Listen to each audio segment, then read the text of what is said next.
Chapter 297.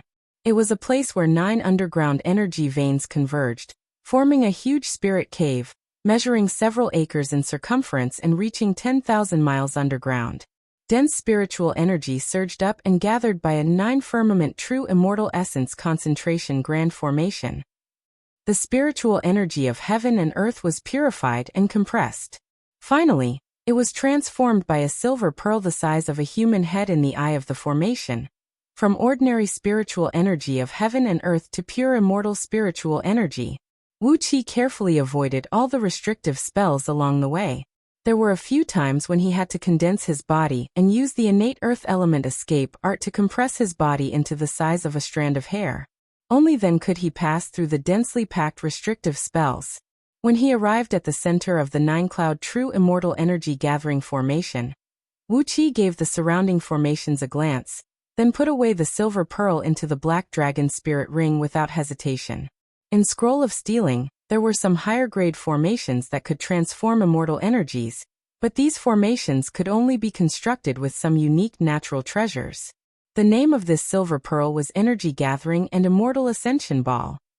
It was crafted by some almighty experts using some extremely precious materials, and was specifically used to transform ordinary natural energies into immortal energies. After all, only a few blessed lands could have an immortal's cave abode that possessed immortal energies. In the ancient times, if ordinary heaven immortals wished to own an immortal's cave abode with rich immortal energies, they would have to rely on all kinds of transformation formations. The Energy Gathering and Immortal Ascension Ball was created for those lower-grade immortals who did not have the qualification to occupy immortal energies' underground veins. With this pearl, Wuxia could construct a similar formation himself, and in the future, he would have an immortal's cave abode all to himself. However, judging from the quality of this Energy Gathering and Immortal Ascension Ball, it was just a lower-grade item, not some high-grade item. Also, the immortal's cave abode that could be constructed with it was not some high-grade blessed land. Nevertheless, for Wuxia at his current stage, it was more than enough.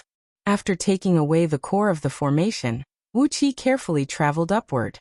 Right above him was the treasure vault of Tsang-Ao Immortal Abode.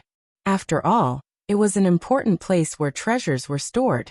Therefore, the restrictive spells and formations here were extremely complicated, and there were a total of 36 of them. But too bad, all these formations were described in detail in the Scroll of Stealing. Even if Wuxia closed his eyes, he could still find the way to break the formations according to the instructions in the Scroll of Stealing. After breaking through all 36 layers of defensive formations with ease, Wuxia came to the most important treasure vault in Tsang-Ao Immortal Abode. This was a simple yet elegant hall. In the middle of the hall, there was a staircase leading to the upper level. Wuxia extended his divine sense upwards. The treasury pavilion had a total of 7 floors, and the floor he was on had nothing but rows of wooden shelves. Wuxia shook his head helplessly and followed the stairs to the hall on the upper floor. There were fewer wooden shelves here, but they were still empty. Not a single item was left behind.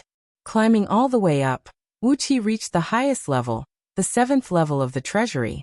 Only then did he see that there were 3 light red jade tables lined up in a row, with a few items sparsely left on them. These few items were emitting a faint spirit gleam, and a vague pressure was emanating from them that made Wuxia, who was standing several tens of feet away, feel a suffocating feeling in his heart. Obviously, these were some pretty decent immortal treasures. Judging from the marks left on the tables, there should be many treasures stored here, but it seemed they had been taken away by someone. Wuxia pondered for a while. It seemed like during the Great War, the owner of this place had distributed many treasures to his disciples to fight against the enemies, and never returned, leaving behind only a few treasures that he did not bring with him. Therefore, it was not hard to imagine that the treasures left here would be the weakest ones. Most likely, the owner of this place did not fancy them at all, and that was why he left them behind. However, no matter how much he did not fancy them, they were still immortal items used by immortals. Therefore, with his current strength, Wuxia would definitely not turn his back on them. Excitedly, Wuxia came before the tables and began to carefully examine the few treasures placed on them. The first one to bear the brunt was a clump of mist, about the size of a fist, that looked as dense as water, and was emitting tiny electric arcs from time to time. Carefully, he reached out his hand toward the clump of mist. But before his finger could touch it, a tiny electric arc had already struck him. Wuxia let out a miserable howl as he was knocked several tens of feet away, knocking his head against the wall behind him. His body twitched violently for a long while, and only then did he regain the ability to move. It was a clump of heavenly thunder essence, which was extracted from the thunder tribulation high up in the sky. Cautiously, Wuxia returned to the table. After pondering for a while, he simply took out the cold electric mirror. It was a treasure found by Catfish Flooddragon in her underwater mansion. It should be a legacy left behind by an ancient immortal, and it was a magical treasure with lightning element. Perhaps. Right after he took out the cold electric mirror, and before Wuxia could bring the mirror to the heavenly thunder essence, the clump of mist suddenly transformed into a tiny electric arc and pierced through the surface of the mirror. Immediately, the cold electric mirror shone with a dazzling light, and slowly transformed from the solid surface of the mirror into a clump of electric plasma that looked like water ripples. A great amount of electric arcs kept flashing and rocking on the purple-blue surface of the mirror, while deep and muffled thunderclaps could be heard coming out from the vaguely rippling surface of the mirror. A faintly discernible consciousness emerged from the cold electric mirror, carefully reaching out to Wuxia. After absorbing the heavenly thunder essence, the cold electric mirror suddenly gave birth to a consciousness that was as clear as that of a newborn baby. In an instant, the mirror had been upgraded to the category of a spirit item. Wuxia was struck with great joy. Hastily, he sent a thread of divine will into the cold electric mirror, carefully fusing it with the newborn, pure white and flawless mirror spirit. The cold electric mirror let out a joyful and excited voice, then abruptly transformed into a beam of electric arc and fused with Wuxia's body, turning into a tiny, faintly discernible purple-blue mark between his brows. With a thought from Wuxia, the faint mark disappeared without a trace. However, Wuxia could clearly sense that the cold electric mirror was right between his brows, and was constantly absorbing the pure innate energies of 5 elements in his body to temper itself. While being tempered by the innate energies of 5 elements, the cold electric mirror kept sending waves of contented spiritual ripples to Wuxia. He was enjoying the improvement brought by the innate aura. Now I have another good treasure. Wuxia smiled faintly as he turned to look at the other few items on the table. In the middle of the table was a long purple rope, about 10 feet long and as thick as a thumb. There were 3 vermilion talismans tied to the rope. When Wuxia touched the rope, he immediately felt a strong resistance coming from it. A very strong paralyzing force smashed into Wuxia's arm, making his body stiffen abruptly, and even the circulation of his divine will became stiff. Fortunately, he was practicing a very magical cultivation technique. Tenjin Dan shot out a large amount of innate energies, which melted away the strange paralyzing force. Only then did he regain his ability to move. It was an immortal item used to bind the enemy, making them unable to move. However, the item spirit inside this immortal item was vaguely emanating a wild and untamed aura, as if no one could touch it, and it was as if no one could do anything to Lao Tzu. With an item spirit like this, it was no wonder that this rare control immortal item was abandoned by the owner of Tsang-Ao Immortal Abode. If one were to use it in a battle, and failed to trap the enemy, it would be one's own misfortune. After a brief moment of pondering, Wuxia shot out 5 strands of innate energies of 5 colors from his fingertip. With an indifferent tone, he said to the rope, I know the so-called immortal items are those whose item spirits have reached the level of heaven immortal through their own cultivation. Take a look at the properties of my energy. If you like, you can fuse with me, and listen to my commands in the future. Nourished by my innate energy essence, perhaps you can. A strong purple light flashed, and the rope had already squeezed into Wuxia's palm impatiently, turning into a tiny purple mark on his left wrist. The item spirit of the rope had opened up the core of its divine sense, sending an impatient spiritual wave to Wuxia. Cut the crap. If I had told you earlier that you possess innate energy, your grandson would not have listened to you. Quickly refine and control Lao Tzu. Then let Lao Tzu have a taste of your blood essence. This guy. Speechless, Wuxia rolled his eyes and sent a seal of his nascent divinity into the core of the rope.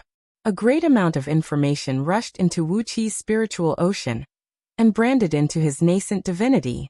The name of the rope was Spirit Restricting Rope, an immortal item crafted by a 33rd tier Heaven Immortal, with a great deal of hard work. However, perhaps the Heaven Immortal's brain was suddenly fried.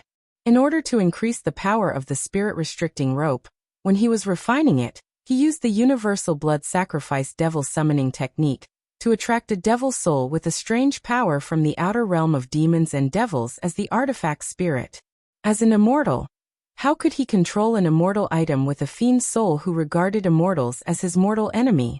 Was this not a joke? If Wuqi had not lured the rope with innate energy, it would not have obeyed anyone's command, unless some other powerful immortal had completely destroyed its item spirit. Fortunately, he had lured it with innate energy, or else, with Wuqi's current cultivation base, he would not be able to refine a real immortal item. Right after he finished refining the Spirit Restricting Rope, 30% of the blood essence in Wuqi's body was consumed. A purple glow burst out from his left wrist, and the Spirit Restricting Rope breathed a long sigh contentedly and said, "Damn it! Delicious! From now on, give me the same amount of innate energy essence every 10 years, and I'll obey your command. Otherwise we'll part ways, and neither of us will owe each other anything." Wuqi was speechless, and could only shake his head. This Spirit Restricting Rope was full of character, and the immortal who crafted it was not only full of character, but also an idiot. Fortunately, Wuqi never cared about his own blood essence and energy essence, so he could take as much of it as he wanted. After retrieving the rope, there were still 3 items on the table. A zither, which could produce the sound of thunder and shatter one's soul. A jade ring, which had a storage space 10 times wider than the Black Dragon Spirit Ring, and could expand as the cultivation base of its owner improved. A fist-sized, smooth ball that looked like it was made from a sponge. Vaguely, countless rosy clouds could be seen lingering in it. Wuqi had no idea what this thing could be used for. There were always some immortals who crafted some strange items. Although there were countless precious treasures described in the Scroll of Stealing, it was impossible for them to include all the strange items crafted by those immortals. Looking at the soft, translucent ball, Wuqi was having a headache as well. Shaking his head, Wuqi was about to give the zither to Princess Zhonglu. Before he could figure out what to do with the jade ring, the dragon soul suddenly sprung out from the Black Dragon Spirit Ring and swallowed the ring. A large sheet of bright light burst out from within the Black Dragon Spirit Ring. Wuqi could clearly feel that the ring had begun to level up. He was rendered speechless by the fact that this guy could actually level up by devouring the same magical storage item. It was indeed true that dragons were greedy by nature. Carefully, he forced out a tiny bit of innate energy essence of 5 elements and tempted the 5 Thunder soul-shattering zither to merge with him. After that, Wuqi picked up the ball and played with it for a while, then casually shoved it into his sleeve. Deep, muffled rumbles were heard coming from outside. Patriarch Jiangyin and the others had arrived at the entrance of the treasure pavilion. Chapter 298. Hearing Patriarch Jiangyun's laughter coming from outside, Wuqi quickly transformed into a stream of yellow mist and fled back the way he came. After leaving the treasure vault, only then did Wuqi communicate with the 5 Thunders soul-shattering zither with his divine will. He wanted to know why it was not brought out by the master of Tsang-Ao Immortal Abode.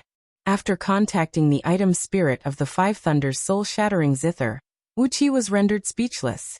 It was also an immortal item that had a flaw. No matter who it was, unless he or she possessed the cultivation base of 33rd tier Heaven Immortal or above, once he or she used this zither to fight against an enemy, all the energies and immortal energies in his or her body would be completely sucked out, and he or she would unleash an all-out attack. If the 5 Thunders soul-shattering zither managed to kill the enemy, he or she would win the battle. But if it failed to kill the enemy, he or she would be killed by the enemy's counterattack. It was an immortal item that would either succeed or die trying. Any immortal with a sane mind would keep it in their treasure vault as a collectible, and would never use it to fight against an enemy. What kind of lousy treasures are these?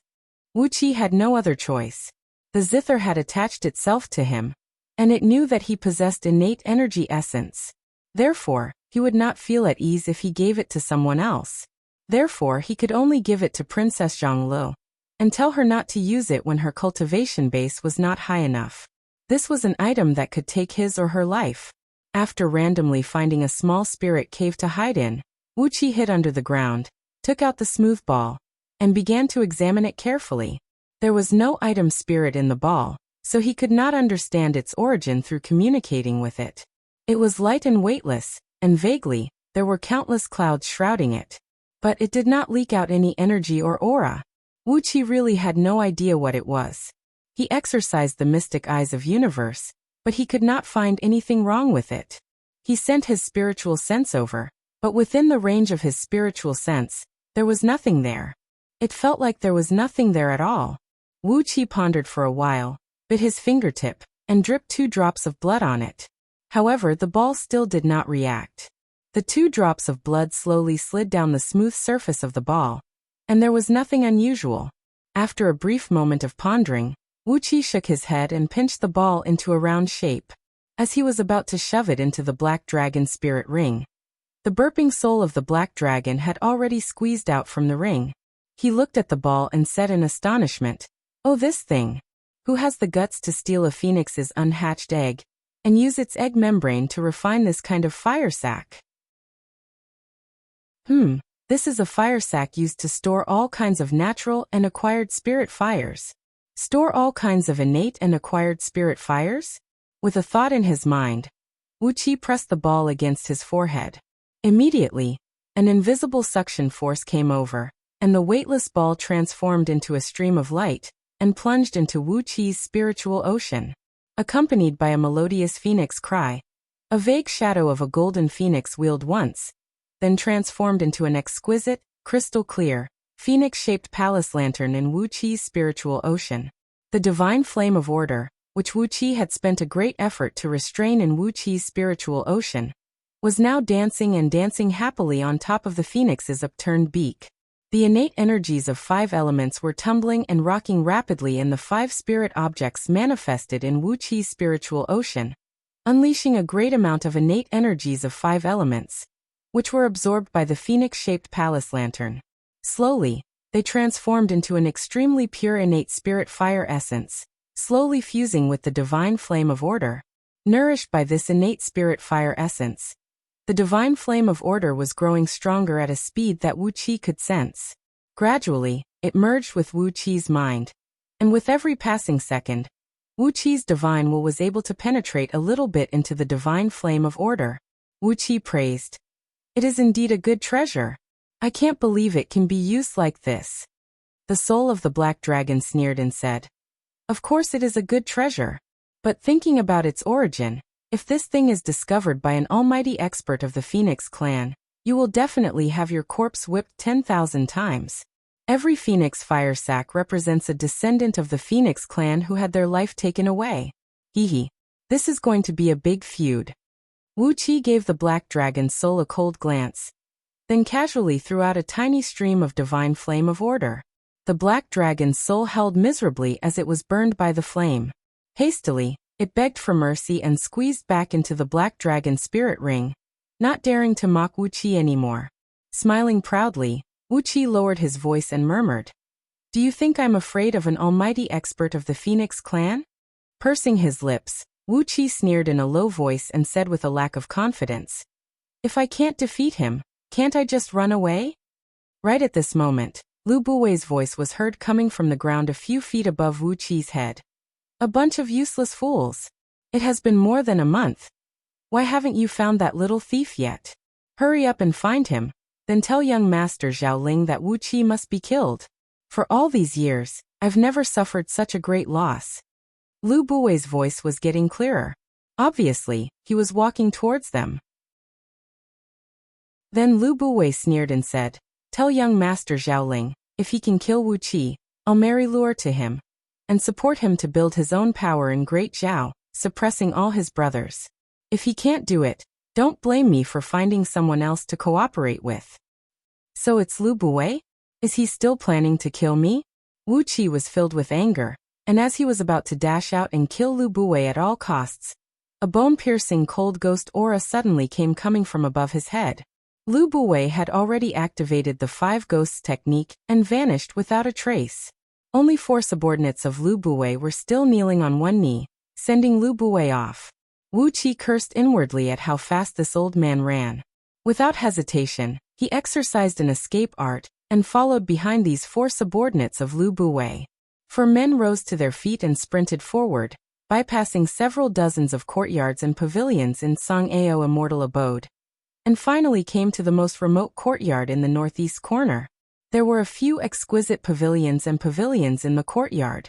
A tall and slender young man clad in a soft armor was seen sitting on a stone bench right in the center of the courtyard. He had 2 beautiful girls clad in soft armors, who were dressed like military officers. His hands were moving quickly under their armors. Both girls allowed the young man to do whatever he wanted with a calm expression. Their eyes were cold and sharp like the edge of a blade, and they were staring at a few cultivators standing outside the door, watching them break the restrictive spells on the door.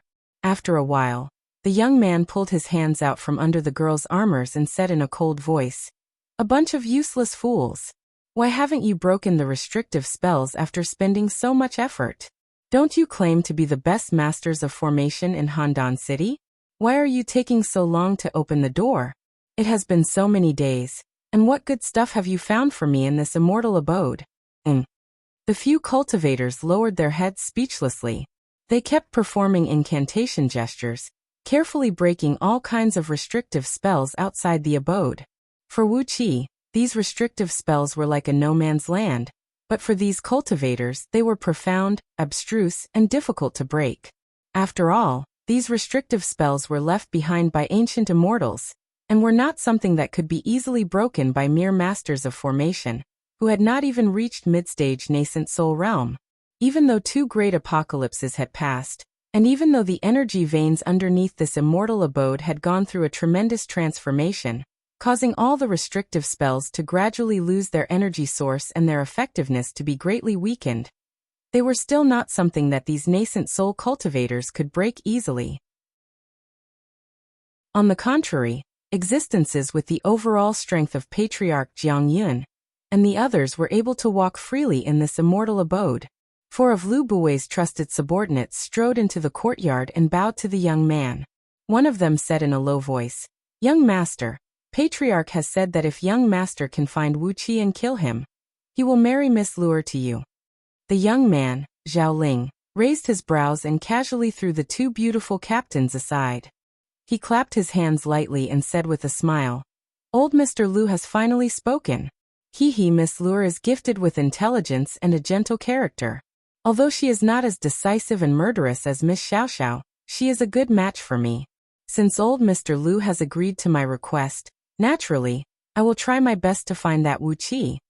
Zhao Ling grinned coldly and said coolly, "Apart from these few useless fools, all of you will go look for Wu Qi. When you find him, do not clash with him. Let me deal with him myself. I heard that he is engaged to Great Yan's Princess Zhangle. I will kill him and seize his wife. How delightful that is." While speaking complacently, Zhao Ling suddenly threw his head back and let out a wild laugh into the sky. The aura of early-stage nascent soul realm spread out in all directions without any concealment. Hiding underground, Wu Qi was infuriated when he heard Zhao Ling's words. Zhao Ling wanted to please Lu Buwei and wanted to kill him, but that was not all. How dare he lay his hands on Princess Zhangle? A vicious flame of anger rose in Wu Qi's heart, and a murderous intent toward Zhao Ling and his entire family rose in his mind. Zhao Ling was the youngest son of Great Zhao's emperor, Zhao Sheng. For a moment, Wu Qi had a bad feeling towards the imperial family of Great Zhao, and even all the civil and military officials of Great Zhao, even though some of them were famous figures like Lian Pu and Lin Xiangru. Because of Zhao Ling, Wu Qi had his eyes set on them. With rumbling footsteps, the 2 female generals and the rest of the people in the courtyard left, leaving Zhao Ling and 5 early-stage nascent soul cultivators, who were working hard to break the restrictive spells of the abode, in this remote courtyard. Zhao Ling pulled out a jar of wine from somewhere, and while drinking, he scolded the 5 array formation masters, scolding them from their founding ancestor all the way to their descendants 18 generations later. The 5 formation masters could not even lift their heads up from the curses. With a gloomy face, they simply shut off their 5 senses and focused on breaking the restrictive spell. They no longer paid any attention to Zhao Ling's vicious curses. Zhao Ling was a member of Great Zhao's imperial clan, and a very favored young master. How could these formation masters dare to offend him? Wuxia smiled. When he found out that those formation masters had shut off their 5 senses, he laughed immediately. It was just killing a little Zhao Ling, and there was no need to make too much noise. But, if he were to release the longbow people to deal with those formation masters, it would be really unnecessary. Chuckling, Wuxia suddenly poked his head out from under the ground. The spirit-restricting rope shot out from his hand, transforming into a purple beam of light and tightly binding Zhao Ling. With the help of an immortal item, even a heaven immortal would be bound to death, let alone an early-stage nascent soul cultivator. Like Zhao Ling was struck dumb. All the movements of his blood essence, energy, and nascent divinity had come to a standstill, and all his physiological functions had fallen into a state of paralysis. Wuxia lifted Zhao Ling up, and with a shake of his hand he pulled him into the ground. Then he waved the sword of Greedy Wolf. A black beam flashed across, and a huge wound was opened on Zhao Ling's neck, while a huge amount of blood essence was being absorbed by the sword. With one slash, Wuxia cut open Zhao Ling's forehead, pierced through his spiritual ocean, and killed his nascent soul. At the same time, the enormous energy essence was completely absorbed by the sword of Greedy Wolf. Then, with a flick of his finger, Wuxia broke all the restrictive spells in Zhao Ling's storage ring. After that, he took away all the energy stones in the ring, as well as all the medicinal pills and spirit talismans that carried the mark of Great Zhao. After that, he dragged Zhao Ling's dead body and flew several hundred feet forward, then threw the dead body under a large tree. Amidst a cold gleam, the sword of Greedy Wolf hacked Zhao Ling's head and limbs apart. Then, using a tiny bit of Zhao Ling's blood, Wuxia wrote a row of large characters on the ground, one stroke at a time, using the standard seal script. The murderer is Lu Buwei. After killing and leaving behind these words, Wuxia spun and fled into the distance. Chapter 299. Inside the immortal abode, next to a spirit spring that was filled with abundant natural energy, 2 captains stood beside the mouth of the spring. They were clad in Great Zhao's specially made warrior outfits with arrow sleeves. They had abandoned their loose robes and big sleeves, and looked very capable and capable. They were standing next to the mouth of the spring, staring at a few light purple spirit herbs that looked like ordinary kelp. After a while, one of the high-ranking military officers of Great Zhao carefully stooped down. His right hand was covered with a layer of faint white light. He made a hand gesture, and was about to scoop up a patch of spirit grass for a closer look. Suddenly, the spring water swayed, and a clearly visible face emerged from it. The face grinned, then suddenly stretched out both arms and wrapped them around the captain's neck. With a casual twist, he dragged the captains down into the spring water. Crack! The captain's neck was broken by a tremendous force. Blood gushed out from his mouth, dyeing the spring water red. The other captains standing next to the spring water were taken aback. He roared furiously, holding a bow in his left hand and an arrow in his right. Just as he was about to attack the bizarre face in the spring water, a faint yellow mist suddenly sprayed out from the ground next to his feet. 7 or 8 arms suddenly stretched out from the ground, grabbed his ankles and knees, and dragged him down into the ground. Half of his body sank into the ground in an instant. Damn it! The Great Zhao's captain struggled, trying to shake off those arms that grabbed his legs. But he had no idea what material these arms were made of, as they were so hard that they did not feel like flesh and blood. He struggled with all his might, but a cracking sound rang out, as all the bones below his waist were crushed by those iron-cast arms. Just as he let out a miserable howl, a sharp sword pierced through the back of his head and between his brows.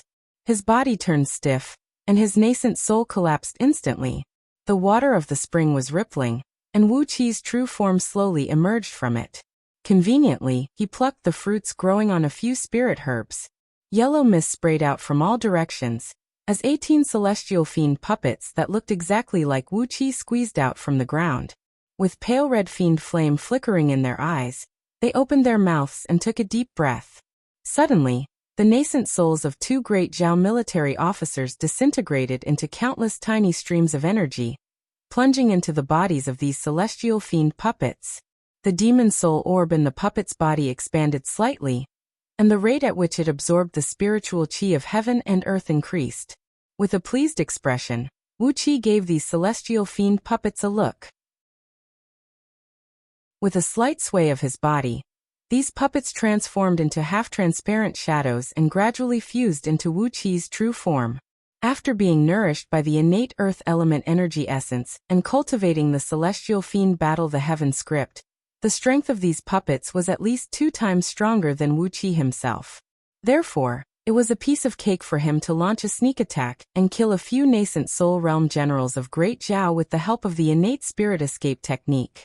He looted all the spirit stones from the 2 generals, leaving all the other spirit pills and talismans untouched. After dipping it in the blood of the 2 men, Wuxia left a line of words on the ground. The murderer is Lu Buwei. For the next 3 days, Wuxia kept going in and out of Tsang-Ao immortal abode, looting all kinds of rare and precious treasures. Whenever he bumped into Great Zhao's generals and cultivators who were alone, he would kill them without the slightest hesitation. Although his cultivation base was only at the middle stage of Jin Dan realm, his dermic power was comparable to that of nascent soul realm. On top of that, he had many strange and peculiar toys with him, as well as the spirit restricting rope, so none of the Great Zhao's generals and cultivators who were targeted by him managed to escape. The energy stones he looted piled up into a small hill, and Wuxia's wealth had increased by a large margin. The defensive mechanism of Tsang-Ao immortal abode was extremely strange. According to the division of 9 palaces, 8 trigrams and 6 directions, the entire immortal abode was divided into 4 layers, while the front, back, left, and right were divided into 96 different areas. Meanwhile, the group of people who were dragged into the immortal abode by the restrictive mechanism landed in different areas of the 96 different areas. The different areas of the immortal abode were protected by powerful defensive formations, which ordinary cultivators could hardly break through. However, the cultivators in the same area could gather together and travel freely. That was why Zhao Ling was able to gather a group of Great Zhao cultivators around him. However, as they were scattered in different areas, the people from 6 dynasties could not gather together in a large group. Apart from Lu Buwei, who could travel freely between different areas of the immortal abode with his divine ability of 5 ghosts, it was very difficult for the others to gather together. Therefore, Wuxia seized the opportunity to wantonly kill Great Zhao's generals and cultivators who were alone. As long as it was a group of less than 5 people, they could hardly escape from his attack. Every time he killed a group of people, Wuxia would leave behind the name of Lu Buwei, the murderer, on the ground. Even though everyone knew it was a scheme to frame Lu Buwei, they still wanted to discuss Lu Buwei and let him know that there were some people who could not be provoked. Following Zhao Ling's method, he dismembered the bodies of the 2 generals and threw them to the ground.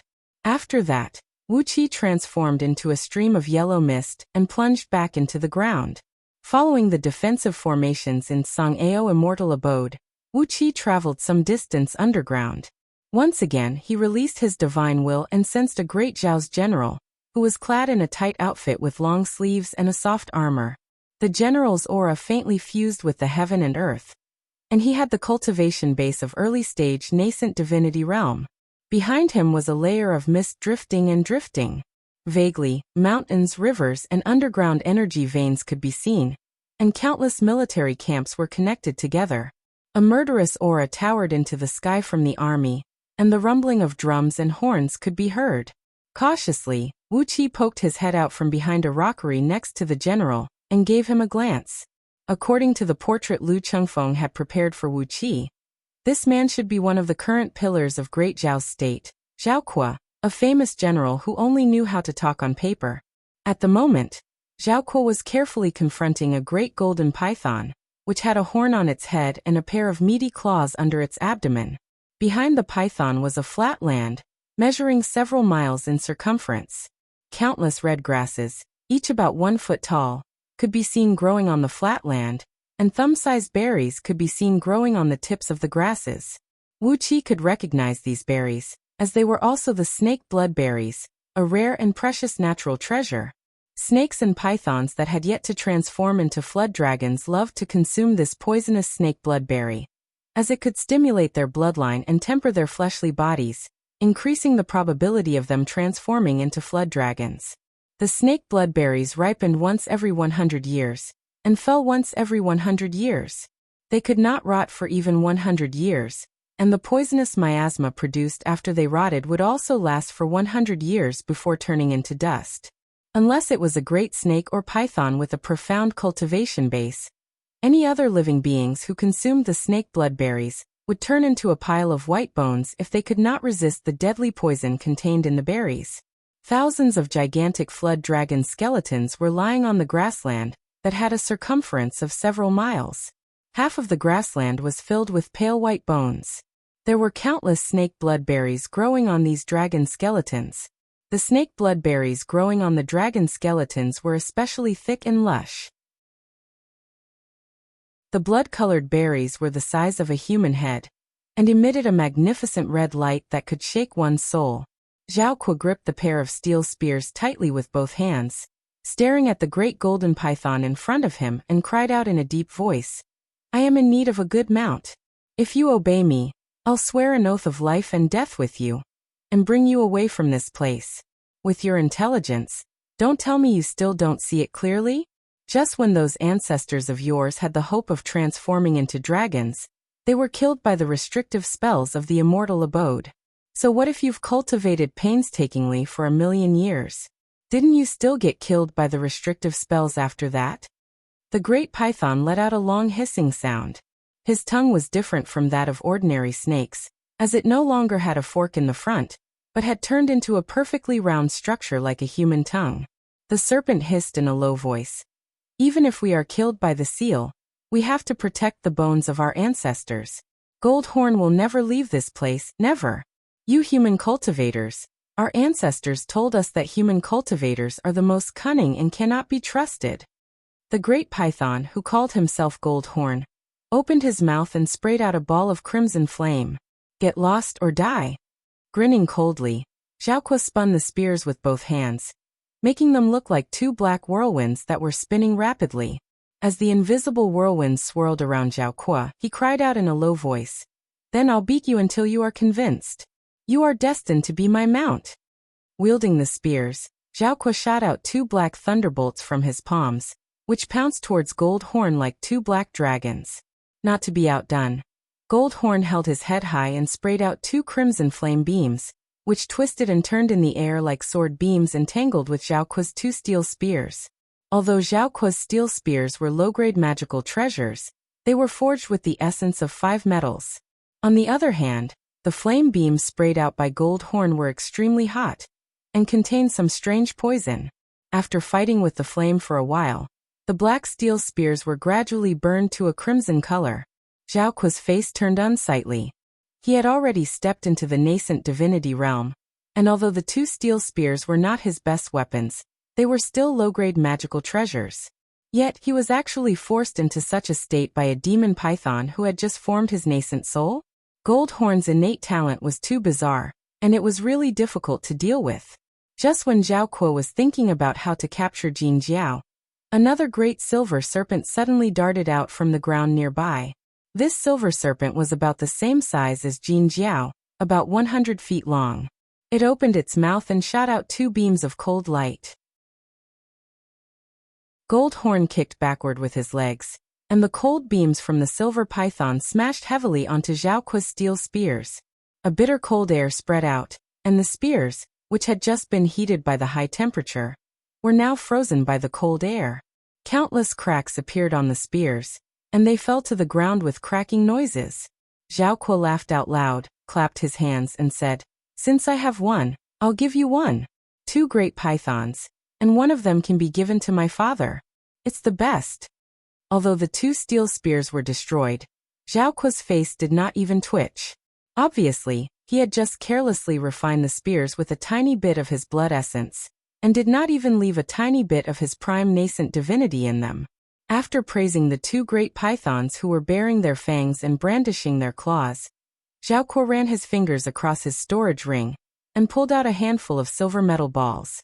He casually threw them out. Immediately, an auspicious cloud rose from the cloud, as several dozens of burly soldiers, each standing 30 feet tall, sprinted out from the cloud, holding various blades and spears in their hands as they charged towards the two great pythons. Zhao Kuo laughed and said, "This is the divine ability I'm most proud of, transforming beings into soldiers. As long as I want to, even an army of millions and millions of soldiers can arrive in an instant. You two beasts surrender now, or else." Right when Zhao Kuo threw out the soldiers, Wuxia had already burrowed into the ground. When Zhao Kuo threw his head back and laughed, Wuxia had already come out from behind him. He pointed his finger out, and the sword of Greedy Wolf transformed into a dark beam, thrusting towards Zhao Kuo's back.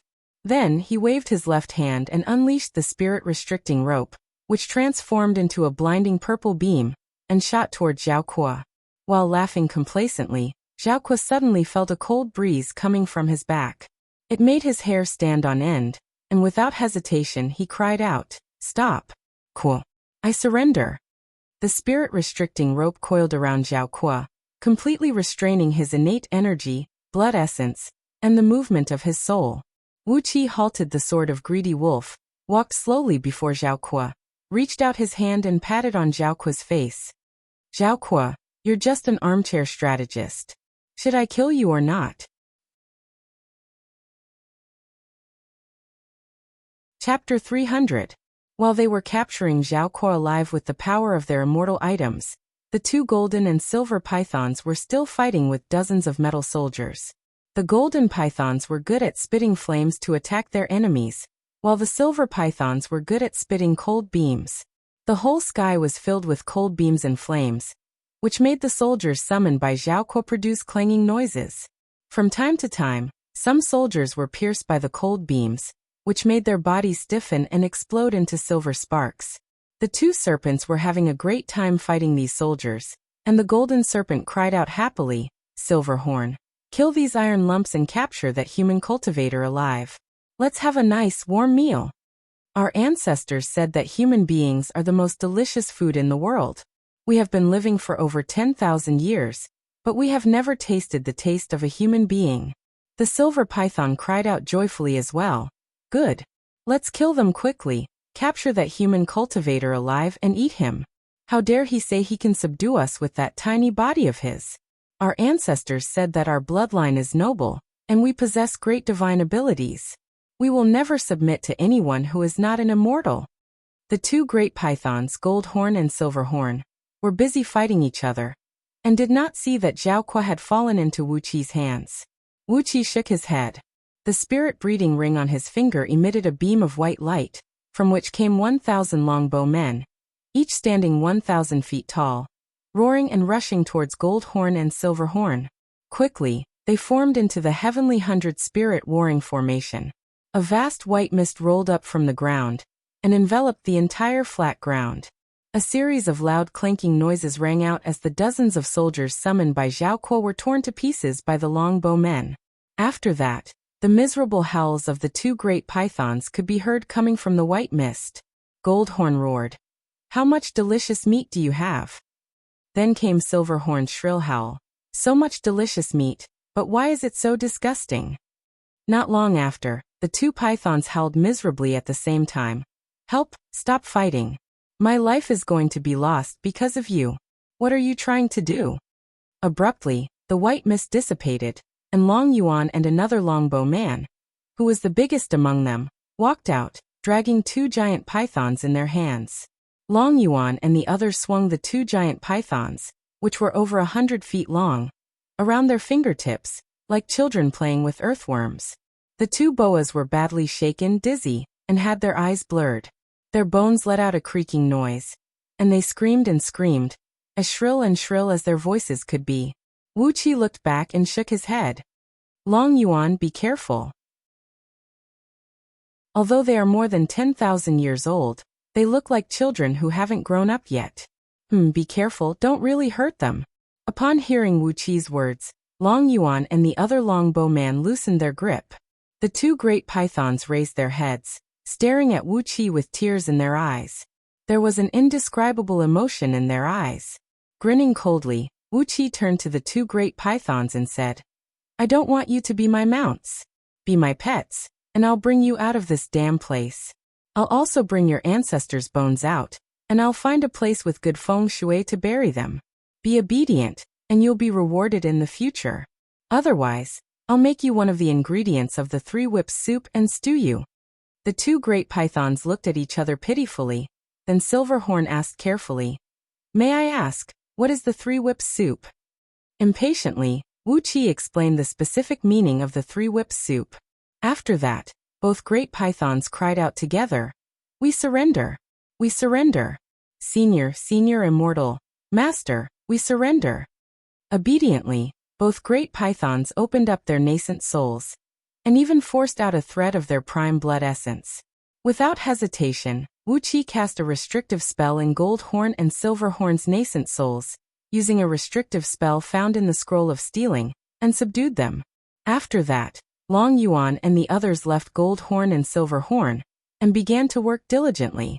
One by one, they picked up the flood dragon skeletons that piled up into a small hill on the grassland, and stored them into the black dragon spirit ring. Under Wuqi's guidance, Long Yuan and the others simply grabbed the entire grassland with a divine ability unique to longbow people, and sent them into the spirit breeding ring. Two great pythons coiled up beside Wuqi. Shaking their heads, they looked at Long Yuan and the others, who were busy working nearby, and shouted at the top of their lungs, That is the tailbone of our great-grandfather. A piece of bone has fallen off there. Hurry up and put it back together. Be careful. That is the skull of our first ancestor. You bunch of big meats. Why did you knock down our first ancestor's horn? Be careful. Our first ancestor was the mount of immortal Tsang Ao in those years, and he has a very noble status. Amidst the nagging of the two great pythons, Long Yuan and the others finally cleaned up the grassland, then hurriedly returned to the spirit breeding ring. The two great pythons were two chatterboxes, and they would go on and on for half a day just because of a minor mistake. How could the longbow people who were simple and honest withstand their nonsensical attacks? Seeing that the longbow people had returned to the white light, Goldhorn and Silverhorn immediately turned their attention to Zhao Kuo. The two great pythons poked their heads out, stuck out their long tongues, and licked Zhao Kuo's face for a while. After that, Goldhorn nodded his head and said, Our patriarchs did not lie to us. I've smelled the intoxicating fragrance of meat. Meat, what does it taste like? Especially the meat of human cultivators. What a beautiful day. Saliva was dripping down from the corner of Silverhorn's mouth. He turned to look at Wuqi and said, Senior immortal, can we eat him? Looking at Goldhorn and Silverhorn, who were drooling with desire, Wuqi asked in astonishment, You haven't eaten meat for over 10,000 years? The two great pythons twitched their lips, then opened their huge mouths and spat out a poisonous gas towards Wuqi. Goldhorn said bitterly, Smell it, smell it. You can only smell the fragrance of grass from the fruit, and not even the smell of meat. We've been living here for over 10,000 years, and we can't even get out of the courtyard. Ever since our parents were killed by a restriction 9,000 years ago, we haven't even seen a living creature. Silverhorn fixed his gaze at Zhao Kuo, wagged his head and said, We only eat meat. As for the rest, such as the ingredients for the three whip soup, we can leave them to you, Senior Immortal. We're more interested in meat, and we're afraid that we might get a stomachache from eating those strange and exotic things. Right at this moment, Wuqi removed the restrictive spell on Zhao Kuo's head. With that, Zhao Kuo regained his five senses and the ability to think. Upon hearing Silverhorn's words, Zhao Kuo instinctively looked down at his lower body. Then the first thing he saw was the spirit-restricting rope, which was glinting with a faint purple gleam. After a brief moment of silence, Zhao Kuo said coolly, An immortal item? Wuqi said in a deep voice, An immortal item, and a pretty good one at that. It was crafted by a 33rd tier heaven immortal. In other words, as long as I inject sufficient energy into it, even a 33rd tier heaven immortal, or an immortal 3 tiers higher, can be completely imprisoned by it. General Zhao Kuo, you are just an early-stage nascent divinity cultivator, aren't you? Reaching out his hand, Wuqi took off the storage ring from Zhao Kuo's finger. Right in front of Zhao Kuo, he easily removed the restrictive spell on the ring, then poured out all the middle grade, upper grade, and supreme grade energy stones. Nodding satisfyingly, Wuxia shoved all the energy stones into the black dragon spirit ring. After that, he went through Zhao Kuo's storage ring and found a few wild buffaloes, which had been cleaned and skinned. Hastily, Wuxia grabbed the few wild buffaloes and threw them over to Gold Horn and Silver Horn. Like a pair of hungry wolves pouncing on their prey, the two brothers opened their mouths wide and lunged towards the few wild buffaloes while hissing wildly. Each of the huge buffaloes weighed 4,000 to 5,000 kilograms, and they were able to devour them with just one mouthful. When the bison passed through their necks, they could still vaguely see the shape of the bison. But when the bison reached their stomachs, only a few weird goo-goo noises could be heard, after which, the bodies of the two boas turned back to their original shapes, as if they had never eaten anything. Beads of cold sweat rolled down from Zhao Kuo's forehead as he said bitterly, "I like to eat meat and wine, so I brought these wild buffaloes to the immortal abode to prepare for the unexpected. They sure have a good appetite." The two great pythons slithered slowly around Zhao Kuo, while their long tongues kept licking his body.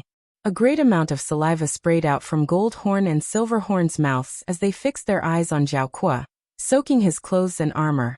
Zhao Kuo breathed out a long sigh, looked at Wuxia, smiled bitterly and said, "It seems there is no enmity between me and Duke of Tianyan. So Duke of Tianyan should not attack me." Wuxia said coolly, "There is no enmity between you and me, but there is enmity between me and Zhao Ling. I've already killed him, and also killed over 300 men from Great Zhao. So it's not a big deal to kill you." Patting on Zhao Kuo's cheek, Wuxia chuckled and said, "General Zhao Kuo's muscles are plump, so I reckon they must be very chewy. Gold Horn and Silver Horn. A supreme delicacy like General Zhao Kuo should be tasted carefully.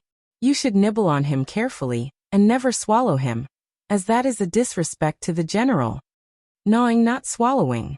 Gold Horn and Silver Horn opened their mouths wide, revealing the rows of sharp, venomous fangs that nearly filled every inch of their mouths. Cold sweat broke out from Zhao Kuo's forehead at an even faster rate. He looked helplessly at Wuxia, smiled bitterly and said, "Zhao Ling? I knew he would not have a good ending for colluding with Lu Buwei, but I didn't expect it to come so soon. That old fool Lu Buwei only knows how to order people to risk their lives, but he himself. Humph. Duke of Tianyan, for the sake of Zhao Ling, how unwise is that?" Wuxia sneered and said, "Who would know that I'm the one who killed so many men from Great Zhao?" Zhao Kuo fell silent. Hesitantly, he raised his head and looked at Wuxia, smiled bitterly and said, "Then do you really have the courage to kill me?" Suddenly, a beam of purple light spread out from between Wuqia's brows.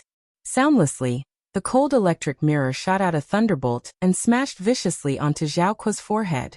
Zhao Kuo let out a miserable howl, as his entire face was nearly burned to ashes by the thunderbolt.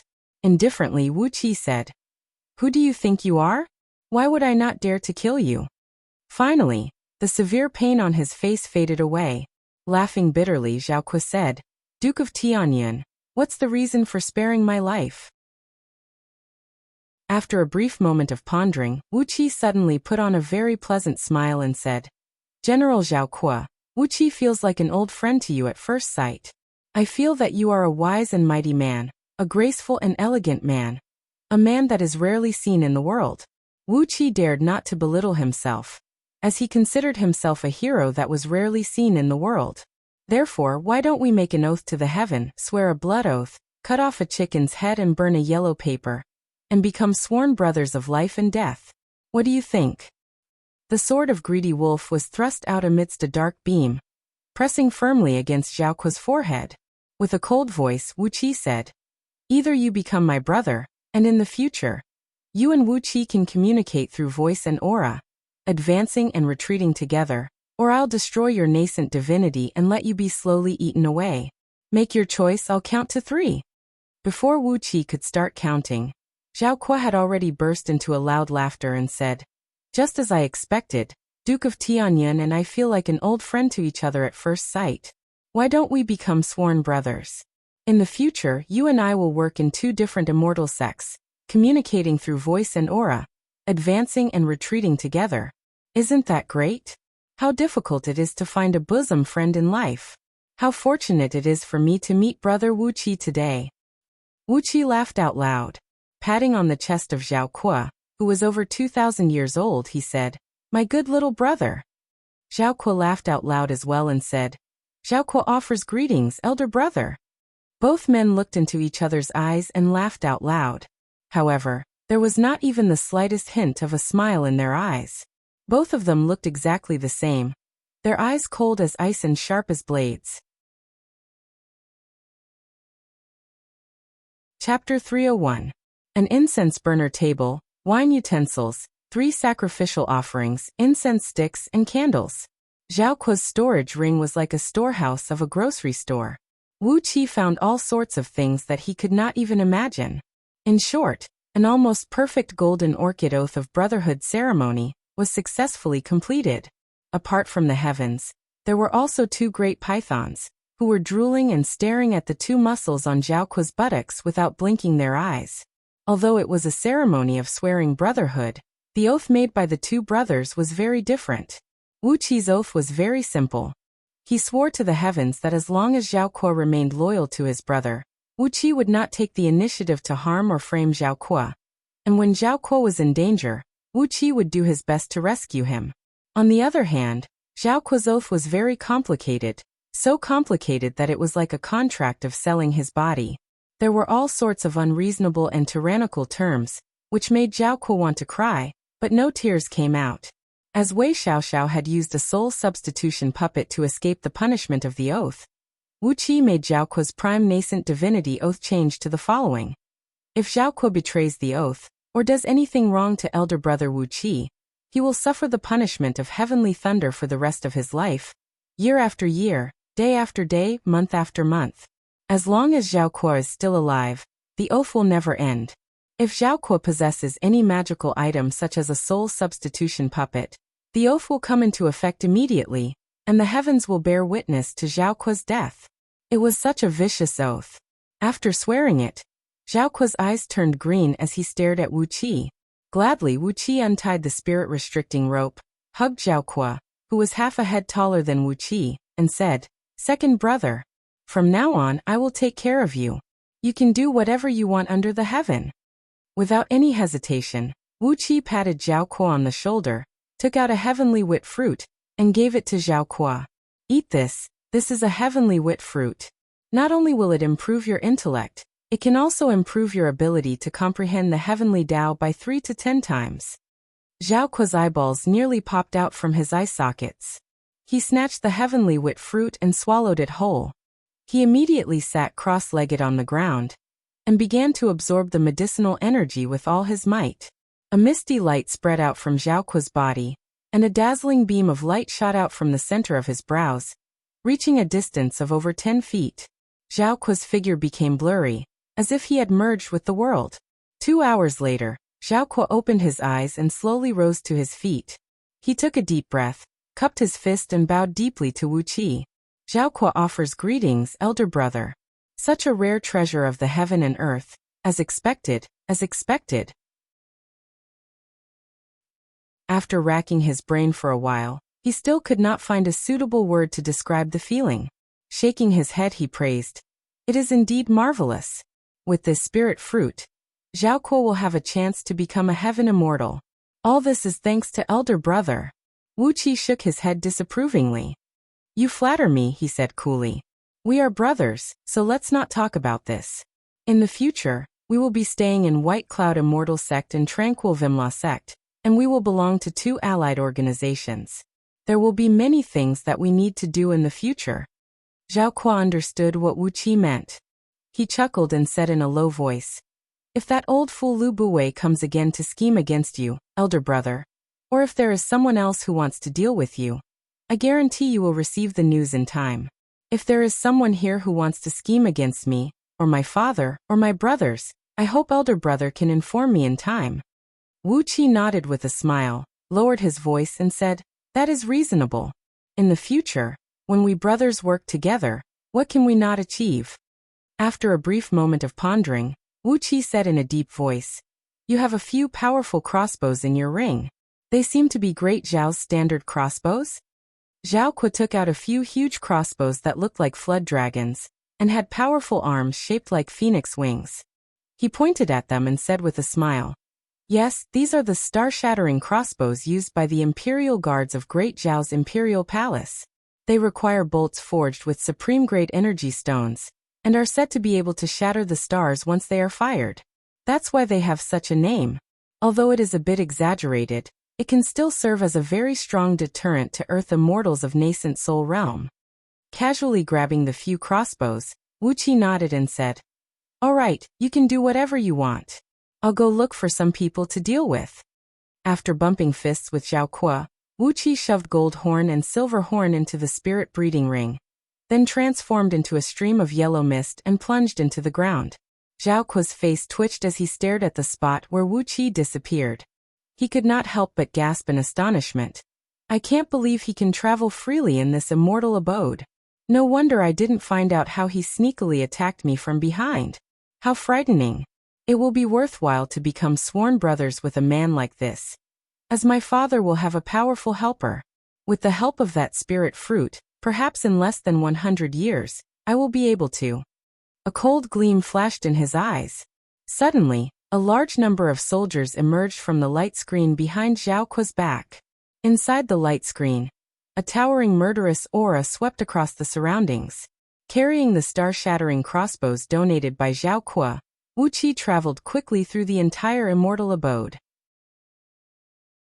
His next assassination targets were not only Great Zhao's captains and cultivators, he even killed a few Great Chu's captains. As for Daqin's practitioners and captains, nearly 100 of them were killed by Wuqi's sneaky attacks. The Tsang-Ao immortal abode was already densely covered with restrictive spells, and these murdered cultivators had spent more than 90% of their energy to deal with them. On top of that, Wuqi brazenly attacked them from behind with an immortal item. Who could withstand his attack? As long as Wuqi bumped into someone who had a grudge against Wuqi, he would kill them one after another. Of course, Wuqi would not provoke formidable characters like Li Si and Su Fu, who had thorns all over their bodies. Whenever he bumped into them from a distance, he would avoid them as soon as possible. Those who were killed by Wuqi were dismembered by 5 horses, and the words "killer" Lu Buwei were written on the ground near their corpses. This kind of framing scheme was useless against the cunning emperors and ministers of the 6 states, but it was enough to make Lu Buwei lose his appetite for half a year. Another half a month had passed. Basically, all the restrictive spells in the Tsang-Ao immortal abode were broken by the group led by the cultivators from the 2 immortal sections. Many areas had been opened up, and a large number of cultivators had gathered together. The corpses of the cultivators and captains killed by Wuqi had been discovered, and the emperors and ministers of 6 dynasties were struck with terror. Someone was actually attacking his own companions in the immortal abode? On this particular day, while dragging a star-shattering crossbow behind him, Wuqi was traveling aimlessly under the ground. Suddenly, a chilly ghost aura, which Wuqi was very familiar with, came pressing down from above his head. Stealthily, he poked half of his head out from under the ground and looked towards the square in front of a tall tower. Sure enough, it was Lu Buwei who was attacking the restrictive spells on the front gate of the tower, together with a group of over 30 people from Lu clan. Among these people, 8 of them possessed the cultivation base of nascent soul realm, while the rest were at the level of Jin Dan. Together with Lu Buwei, they were attacking the tower's front gate with golden flames, and the tremendous energy shockwaves that shook the surrounding ground. The pagoda stood on a flat square made of green bricks. It was also a huge space constructed by a heaven immortal Sumera mustard seed. The square measured nearly 100 miles in both width and length, and was surrounded by towering city walls that reached into the clouds. The pagoda in the center was 36 stories tall, and its square body was gradually shrinking with each story. The outline of the pagoda was full and thick, filled with an indescribable power. On the lintel of the front gate of the tower was a plaque with 3 large characters written on it. They were none other than Spirit Pill's pagoda. Next to Lu Buwei, the 5 heavenly ghosts of 5 colors had revealed themselves, waving their ghost claws and smashing at the golden restrictive spells on the front gate. Sitting cross-legged on a golden plate, Lu Buwei threw his head back and laughed out loud. Immortal pills left behind by the ancient immortals? I'd like to see what's the difference between them and the pills concocted by our clan. Heh, it would be great if I could get a few pill recipes. Wuxia frowned slightly. Even if there were any immortal pills left behind in the Spirit Pills Pagoda 2 eons ago, they would have turned into ashes by now. Unless they were pills concocted by primordial immortals or divine gold immortals, which had gained sentience and could absorb natural energy from the outside world to cultivate on their own. The pills concocted by other immortals were just dead things. After more than 10 billion years of 2 eons, all spirit pills would have turned into ashes by now. However, the pill formulas mentioned by Lu Buwei were highly possible. In the Scroll of Stealing, there were only some unorthodox methods of concocting pills, such as sleeping incense, anesthetics, and many others. As for the proper and useful pill formulas, only the ancestral awakening and body tempering soup could be found, and there was not a single proper pill formula in the book. If Wuxia wanted to make a name for himself in the world of cultivators, how could he not have a few good pill formulas? He could use them, and he could not lack the people around him. After a brief moment of pondering, a wave of water rippled behind Wuxia's back, as 18 celestial fiend puppets slowly separated themselves from Wuxia's body and revealed themselves. Their bodies wriggled and wiggled, and gradually transformed into the appearance of Zhao Ling and some other great Zhao military officers whom Wuxia had killed. After handing over the star-shattering crossbows to the puppets, Wuxia quietly pointed at Lu Buwei and the others, while he himself plunged into the ground. With heavy footsteps, the 18 celestial fiend puppets charged towards Lu Buwei and the others. The one who had transformed into Zhao Ling cried out loudly, "Old Mr. Lu, I think Lu Lur alone is not enough to move your heart."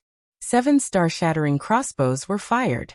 Bolts forged with supreme-grade energy stones shot whistling through the air, shooting towards Lu Buwei and the people around him with a cold gleam. 8 nascent Soul Earth immortals from Lu Buwei's clan cried out sternly as they wielded their defensive magical treasures and charged forward. Lu Buwei jerked his head back and saw the star-shattering crossbows in the puppet's hands. He could not help but cry out sternly, "Star-shattering crossbows. Don't take them head-on." Before his voice could fade away, 7 bolts, each 12 feet long, had smashed into the bodies of the people of Lu clan. They exploded with a boom, sending out a blinding light and raging flame that swept across 10 miles in circumference. The few people from Lu Buwei's clan were on the verge of collapsing under the bombardment of the bolts. Their defensive magical treasures dimmed abruptly, as they were nearly shattered by the star-shattering crossbows. A dragon roar echoed out as several dozens of purple beams shot out from the ground, trapping Lu Buwei and the others within them. Wuxia, who was clad in a piece of animal skin and had his face wrapped with a white cloth, sprung up from the ground. A purple gleam burst out from his forehead, as the cold electric mirror shot out several hundred thunderbolts soundlessly, smashing viciously onto Lu Buwei and the group of his clan members. The thunderbolts and flame drowned everything. One after another, the defensive magical treasures and magical treasures of Lu Buwei's clan members were shattered by the thunderbolts, while their fleshly bodies were completely turned into nothingness amidst the thunderbolts that came sweeping over like a great tide. Lu Buwei, who did not have the time to unleash his defensive magical treasure, let out a miserable howl. His lower abdomen was struck by the cold electric mirror for 72 thunderbolts in a row, causing blood and flesh to fly everywhere. In just a blink of an eye, a large hole was opened up on Lu Buwei's lower abdomen. Chapter 302. Wuxia shoved all the pill bottles into the ring, which was quite a fortune. He picked up the storage rings of the cultivators of Lu clan, which were shattered by the cold electric mirror, and stored all the energy stones and other items into the Black Dragon Spirit Ring. After that, he gave all the rings to a celestial fiend puppet, asking him to string them up with a thread of heavenly silk and hang them around his neck. Wuxia dared not to collect the storage rings of those great Zhao military officers and cultivators, fearing that he might give himself away. But, as he had already offended Lu Buwei's clan members, Wuxia had no reason to hesitate. The water in the pool was extremely cold. Although he had protected his body with innate energies of 5 elements, he could still vaguely feel the piercing cold coming from the water. When he thought of the fact that Yin Dan and his companions had mysteriously appeared on Myriad Immortals' planet after their deaths, Wuxia felt his scalp going numb. It seemed he had found something incredible. No wonder Jiang Qingzi, who was desperate, was able to break through the flaming nether ocean and come to Myriad Immortals' planet. Even if he were to run naked, he would still be able to reach Myriad Immortals' planet safely. Right after Li Yuan sighed, Yu Yao and Yu Ji snapped at her at the same time. "Yu Tan, shut up. Do you want to die?" Wu Qi stamped his feet. Damn it, he had forgotten that Lu Buwei had such a precious treasure with him. Narrowing his eyes and pondering for a while, Wu Qi grinned coldly. The three girls looked at each other. Suddenly Li Yuan laughed and said, "What a coincidence. Are both sisters here to search for treasures as well?" Or perhaps Yin Dan and his companions had been secretly controlled by someone, and they did not know it. After circling a few times under the ground, Wu Qi was about to collect a few strands of earth core yin qi for later use. Suddenly, the air above the pond began to twist violently. A small fist shattered the void, and Yu Ji, clad in a blood-red palace dress, strode out. She looked like she had just gone through a fierce battle. Her hair was disheveled, her body drenched in sweat, and she was gasping for breath. The forces of the Six Nations had already developed to a sufficiently powerful level. Was it time to let them go out and stir up trouble? If this matter was thoroughly investigated and the truth came to light, the culprit would be found out and punished severely. Then they would have to be careful when they were under the control of the two immortal sects in the future. If it was Lu Buwei who took the blame, and was punished by the two great immortal sects, then the emperors and courtiers of the Six Nations would have to start thinking. The two great immortal sects only had 6 heaven immortals, and among the Six Nations, there were many who had the chance to break through to the heaven immortal realm. The so-called oath of not deceiving their masters and destroying their ancestors had no binding force at all. They couldn't deceive their masters and destroy their ancestors, and there were plenty of people in the Six Nations who could help them do so. With a cold smile, Yu Yao said calmly, "Therefore immortal items and magical treasures belong to those who are fated with them. Although you and I are sisters of the same clan, we..." Satisfied, Wu Qi slipped out of the Spirit Pills pavilion and continued his looting. Wherever he went, not even a blade of grass grew. As long as he took a fancy to the treasures he could take away without wasting them, he would take them all away. Wu Qi wandered aimlessly in the immortal abode, and finally found a small energy vein stretching out from the ground. Following the energy vein, he found the small flower garden that was isolated from the rest of the immortal abode. Sensing the incredibly strong cold energy in the pond, he hurriedly plunged into it, sliding along the ground and plunging into the pond, which was about an acre in circumference and 1,000 feet deep. In the blink of an eye, just as Wu Qi was about to kill Lu Buwei, a strange light flashed across his body, and a shabby soul substitution puppet fell from the sky. In the blink of an eye, Lu Buwei had disappeared without a trace. Putting aside these secret schemes, Wu Qi continued to wander aimlessly in the underground of the immortal abode. Suddenly he came to the southwest corner of the immortal abode, under a closed flower garden. The garden was not large, only a few acres in size. In the middle of it was a dark green pond, surrounded by dense wisteria flowers. The water in the pond was piercingly cold, and the wisteria was purple-green in color. This small flower garden pond gave off the feeling of the netherworld, making one's heart palpitate and unable to extricate themselves. Almost instinctively, the 6 heaven immortals thought that Lu Buwei was killing people to establish his power. Although they had profound Taoist magics and powerful divine abilities, they were simple and honest people. Their Taoist hearts were as clear as water, just like the hearts of innocent children.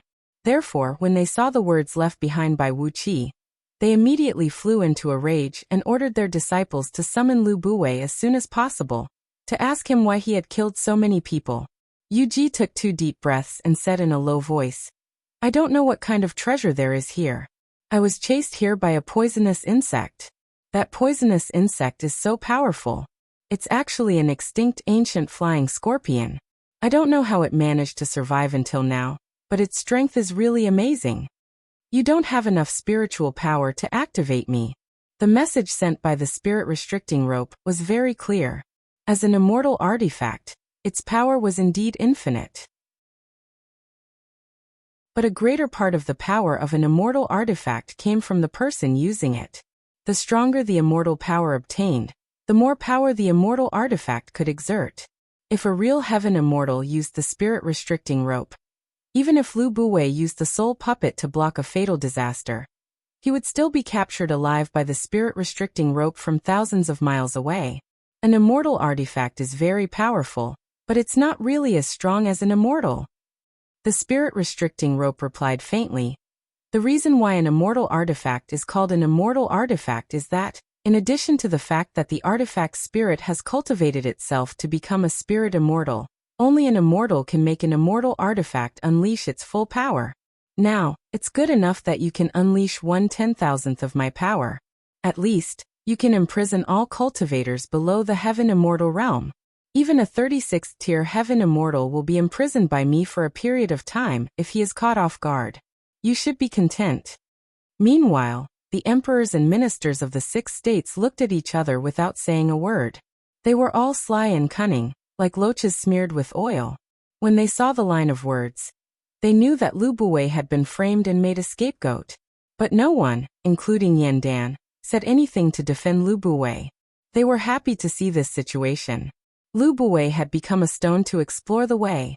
The emperors and ministers of the 6 states wanted to use Lu Buwei to find out what the rules of the 2 immortal sects were like. While they were looking around, Yu Yao's voice was suddenly heard coming from above. Don't talk about sisterhood. The heaven immortals from outer heavenly realms have come to Myriad Immortals' planet, and lived a free and unfettered life for over 2,000 years. Now another storm of blood is about to descend. From now on, we can only rely on ourselves to survive. If we can survive, we still have a chance to return to our clan. If we can't, we'll have to turn into ashes together with the people around us. Beneath the ground, Wu Qi's hair stood on end. Li Yueyan and the other 2 girls were sisters from the same clan? There was someone else behind them?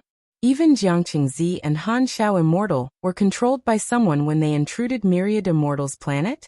Perhaps this was what the saying, one can control the clouds with one turn of the hand and rain with another meant?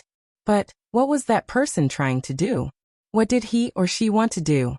Yu Yao, who was emanating a faint golden light and had a formation hovering behind her back, said coolly, I found this garden in the general map of Tsang-Ao Immortal Abode. It is the secret abode where Tsang-Ao Immortal crafted magical items, so I came here to see if there are any good things left behind. Yuji sighed softly and said, Sister, you are so heartless. It was not hard to imagine how many heroes and mighty warriors of the 6 dynasties were gathered here, and how great of a storm they would stir when they left Myriad Immortals' planet and entered the outer heavenly realms. Could it be that the person who brought Yan Dan and his company to Myriad Immortals' planet did not have some secret agreement with Yan Dan and his company? Why didn't we capture his true self? Wu Qi was not satisfied with the spirit-restricting rope. As an immortal item, it actually allowed Lu Buwei to escape with the help of a soul replacement puppet, which made Wu Qi feel a little resentful. An inexplicable sense of crisis suddenly struck them. Yu Yao's eyes shone with an eerie golden gleam as she gave the surroundings a glance. Meanwhile, the Heaven Immortals, together with the emperors and ministers of the 6 dynasties, had broken more and more restrictive spells in the immortal abode. Gradually, all the areas in the immortal abode were connected, and they found the corpses of the generals and cultivators of the 6 dynasties. The row of bloody words, the killer was Lu Buwei. It infuriated the 6 great heavenly immortals and shocked them. And they were puzzled as to why Lu Buwei would do such a thing. Li Yueyan sighed faintly and said, It's not that Sister Yu Yao is heartless, it's him. He is too heartless. Give us a little more time, let us cultivate to the realm of Heaven Immortal, and then let these Heaven Immortals from outer heavenly realms come to Myriad Immortals' planet. Not daring to stay in the pool for too long, Wu Qi, who sensed that his meridians were beginning to stiffen, carefully withdrew from the pool. Why did Tsang-Ao Immortal Abode build such a gloomy pool? Puzzled, Wu Qi walked around in a circle, and in the end he found a cauldron used for crafting items, and a sealed earth core flame hidden under a layer of wisteria. Only then did he realize that the pool was used for quenching flames. However, as the earth core yin energy had formed in the depth of the pool, he had no idea what grade of magical treasure was needed to withstand the frightening cold force. Wuxia shook his head. He should be content with what he had. Even the spirit-restricting rope failed to restrain the soul replacement puppets. Hiding under the ground, Wuxia's pupils constricted. Yutan? Li Yuan? Yutan? He nodded thoughtfully, then exercised the mystic eyes of universe and gave the surroundings a glance. This was the place where the master of Tsang-Ao immortal abode used to craft items. Therefore, regardless of whether it was a finished product or a half-finished product, there should be some good stuff left behind. A bright gleam shone from Wuxia's eyes. Wherever they passed, all the mud, sand, and rocks turned into transparent crystals, and could no longer block his sight. A gentle smile appeared on her face as she said, "Elder sister, you have the most profound cultivation base. If there are any good treasures here, why don't you leave them for me and Yutan? Elder sister, you were the one who loved us the most in those years. If there are any good treasures, I'm sure you will leave them for us, right?" Immediately after that, a large sheet of golden light burst out from the entrance of the parterre, as Yu Yao, clad in a black palace dress and looking graceful and luxurious, pushed open the front door and walked slowly into the parterre. After that, a large patch of wisteria on the west side of the parterre, together with a layer of restrictive spells, was chopped off by an extremely sharp blade energy. Holding the crescent blade in her hand, Li Yuan ran into the parterre with a charming smile on her face. Angrily, Wuxia stared at the spot where Lu Buwei disappeared, then flicked the spirit-restricting rope. Although he had used his innate energy to protect his body, he still could not withstand the cold energy. Wuxia was struck with terror. There is someone else here. After retracting the celestial fiend puppets into his body, Wuxia transformed into a stream of yellow mist and shot into the spirit pills pavilion. As he expected, all the spirit pills in the pavilion had decayed and turned into ashes, leaving nothing useful behind. However, he managed to collect several thousand pill bottles of various colors that could store spirit pills. After being nourished by the rich immortal energy in the pavilion, the quality of these pill bottles had improved by leaps and bounds compared to 2 eons ago. Perhaps even supreme-grade spirit pills could now be stored in them easily. The dark green water in the pond had accumulated the yin energy from underground for 2 eons ago, and right at the bottom of the pond, it had already condensed into a nearly tangible yin energy. The greenish yin energy had taken the shape of a human, and was shuttling back and forth in the depths of the pond. Wherever it went, it would bring forth a threatening cold air. A yin energy stream drifted several tens of feet away from Wuxia, and the bitter cold air that suddenly gushed out from it made Wuxia shudder, while a layer of white frost appeared on his brows and hair. Chapter 303. Upon hearing Yu Yao's words, Wuqi's heart gave a jerk. What was the origin of the golden gleam in her eyes? Why did it give Wuqi a strange sense of threat? Not daring to stay any longer, Wuqi twisted his body, transformed into a stream of yellow mist, and sped away. The golden gleam in Yu Yao's eyes almost brushed past his body and shone into the ground. After wandering for some time underground, Wuqi found a sealed abode and emerged from the courtyard. He exercised his cultivation technique and forced out a great amount of sweat, then sprinkled some dust on himself to make himself look more miserable. His hair was messed up, and he casually summoned a few thunderbolts to strike his head. With that, Wuqi dressed himself up even more miserably than a beggar on the street. He fished out a storage bracelet which he found in the residence of one of Tsang-Ao Immortal Abode's disciples. He stuffed some rare metals that could be preserved for a long time into ingots, some pill bottles and a few pill formulas he found in the Spirit Pills Pavilion into the bracelet. After that, Wuqi deactivated the restrictive spells in a few rooms in the abode, then took out a large number of low-grade talismans, including explosive talismans, and threw them everywhere. Suddenly, a thunderbolt flashed above the abode, as a vast immortal energy shattered all the restrictive spells around the abode like a hot knife through butter. Patriarch Jiang Yun and the other heaven immortals, together with the emperors and ministers of 6 dynasties, and their disciples, rushed into the abode which occupied a very large area. Therefore everyone saw Wuxia, who was covered in filth and looked extremely disheveled, and was reeking of sweat. He was waving his arms and throwing all sorts of spirit talismans in all directions, while yelling and yelling, unleashing a great number of fireballs and lightning bolts to attack all kinds of restrictive spells in the abode. However, the restrictive spells in the abode were very strong, and the talismans unleashed by Wuxia could only make them ripple and ripple, but did not cause any substantial damage to them. Patriarch Jiangyun cleared his throat and cried out loudly, "Wuxia!" Wuxia, whose eyes were unfocused and who seemed to have lost his mind, turned around blankly. He forgot to throw out the explosive talisman in his hand, and it exploded right in front of his chest. A ball of flame burst out, and Wuqi's clothes were disheveled by the explosion. While coughing blood, he scrambled to his feet and came before Patriarch Jiangyun. He grabbed Patriarch Jiangyun's sleeve and howled, "Master, this damned place is haunted by ghosts. No matter how hard I tried, I couldn't get out of this courtyard. I used a lot of talismans to open a few rooms and found these things." Trembling, Wuxia raised his hand and gave the light blue bracelet to Patriarch Jiangyun. Using a technique learned from Scroll of Stealing, Wuxia had enchanted the bracelet with a few exquisite defensive mechanisms, though their power was only equivalent to the limit of Jin Dan realm cultivators. Patriarch Jiangyun took over the storage bracelet and scanned the restrictive spells on it with his divine will.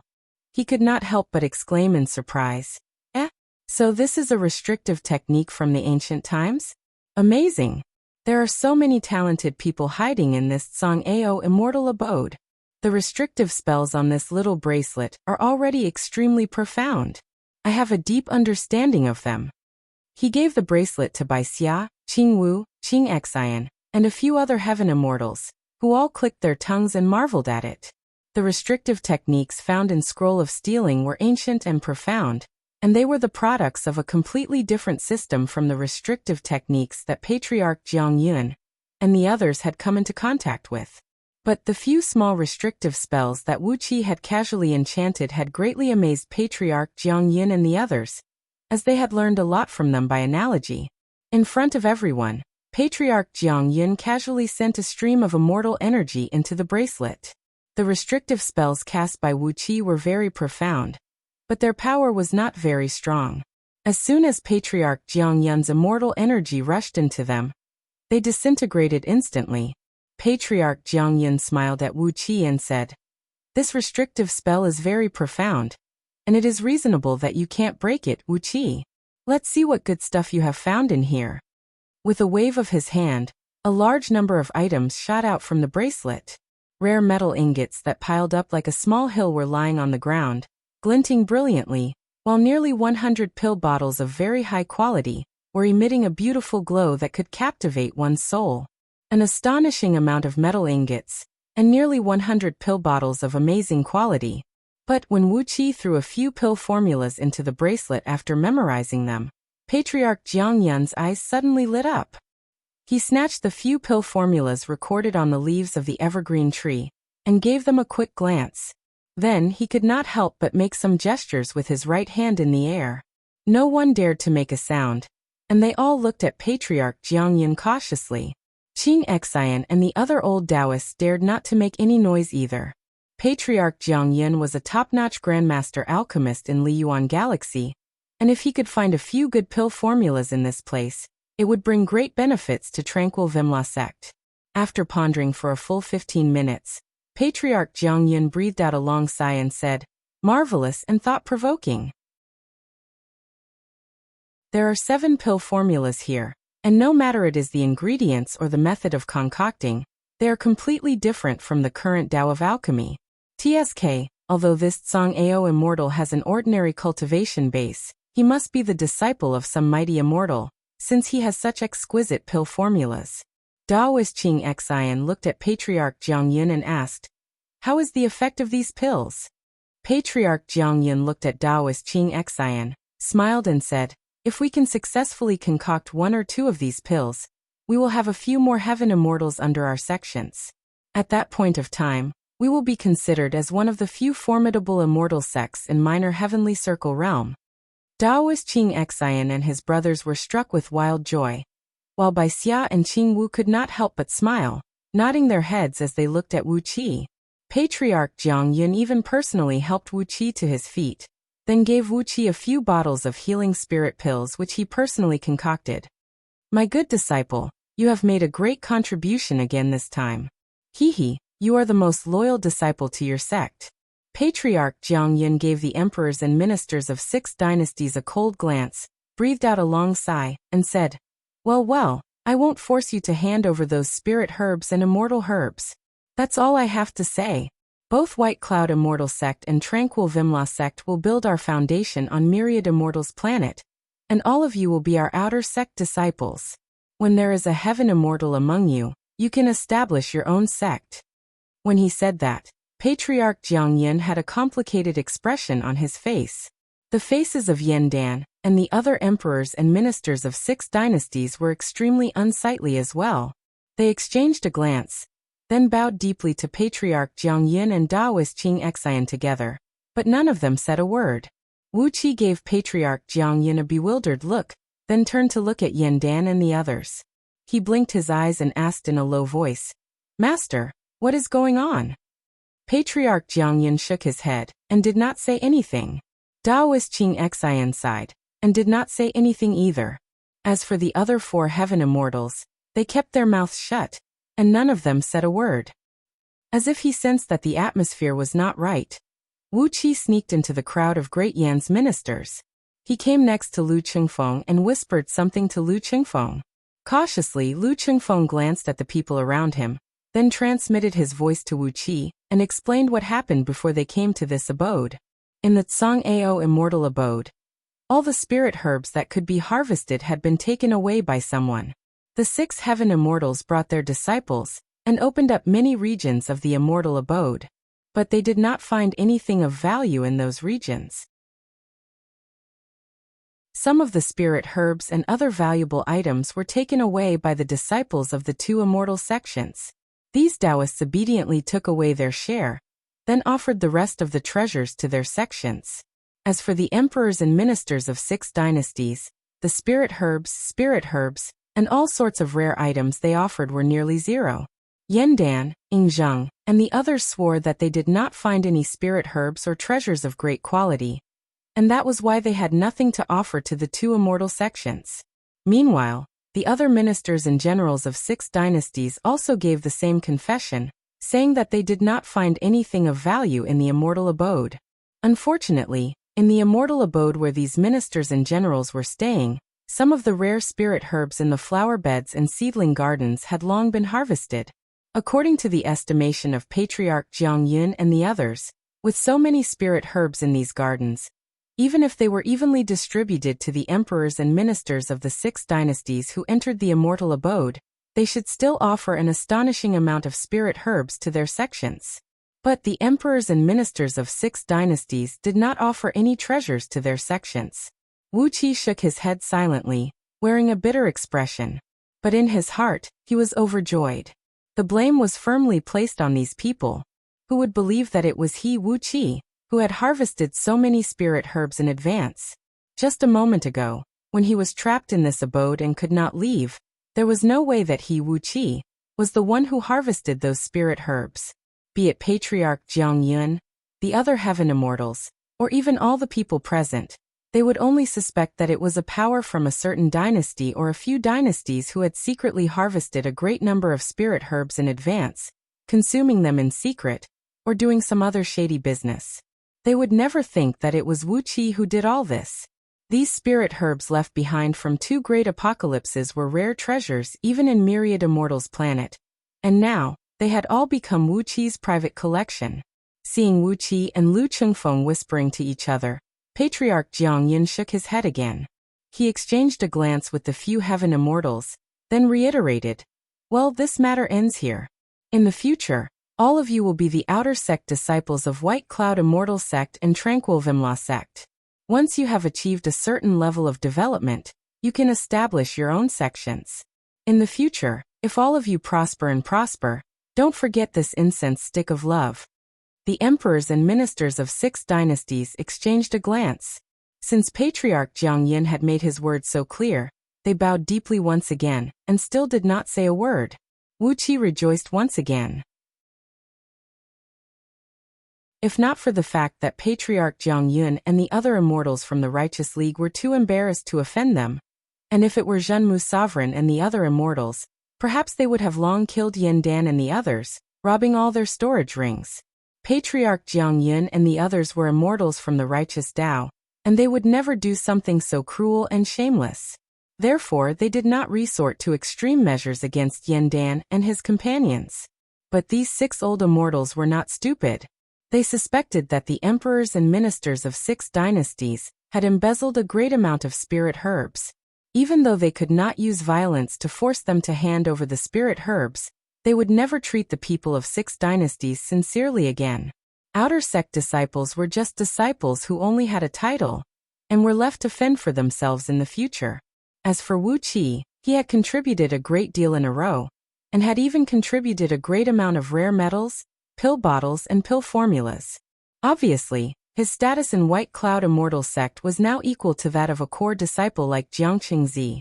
Looking at the silent outer sect disciples of 6 dynasties, Wu Qi felt a great joy blossoming in his heart. With this, Patriarch Jiang Yun would definitely side with him, and those enemies of his would have to be extra careful. How could a core disciple and an outer sect disciple be mentioned in the same breath? A light cough was heard, as Gigazi walked out from the crowd. Cupping his fist, he said, "Greetings, immortal masters." Wu Qi was taken aback. What was this old mister trying to say?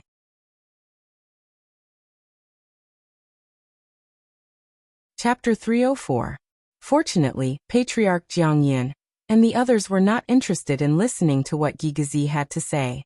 They waved their hands and sent Gigazi back into the crowd with a gentle force. Daoist Qing Xian sighed and said, "We came from the outside world and seized your foundation. It is reasonable for you to hold a grudge against us. As for what happened in this immortal abode, we won't hold it against you. You are now our outer sect disciples.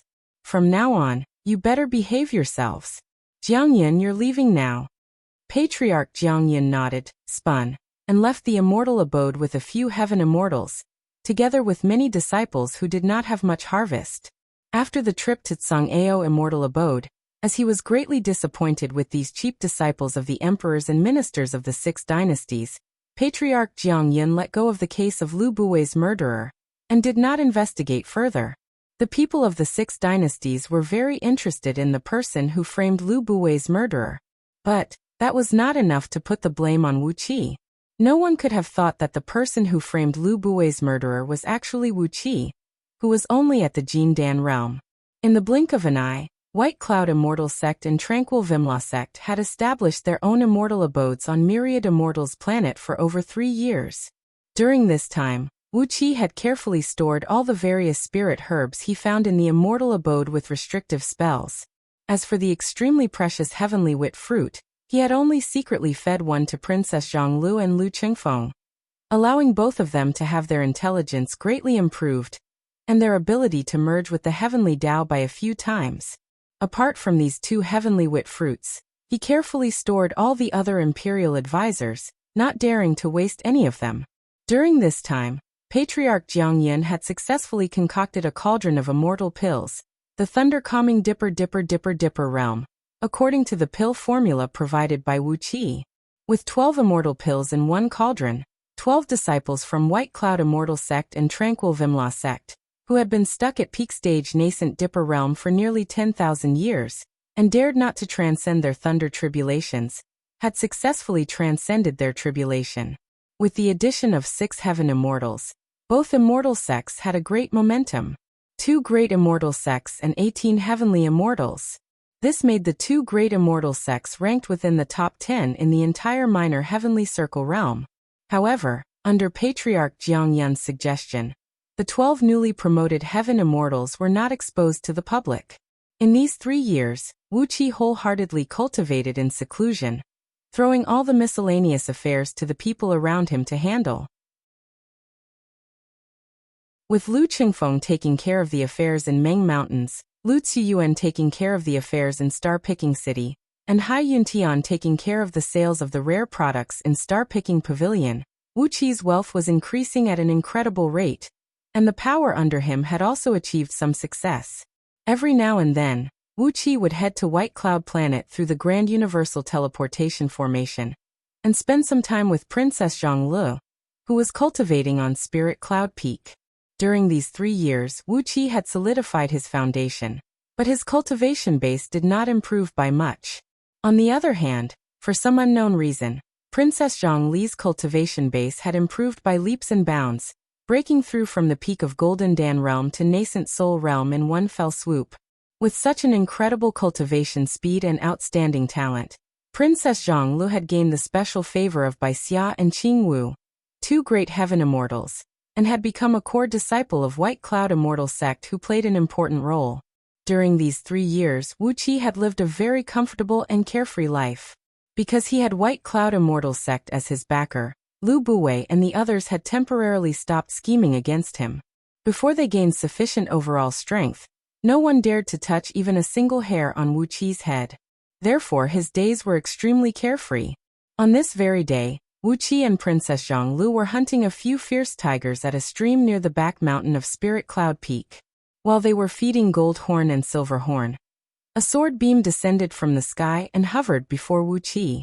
Wuqi reached out his hand and plucked a jade slip from the sword beam, then sent his divine will into it. He could not help but sigh and shake his head.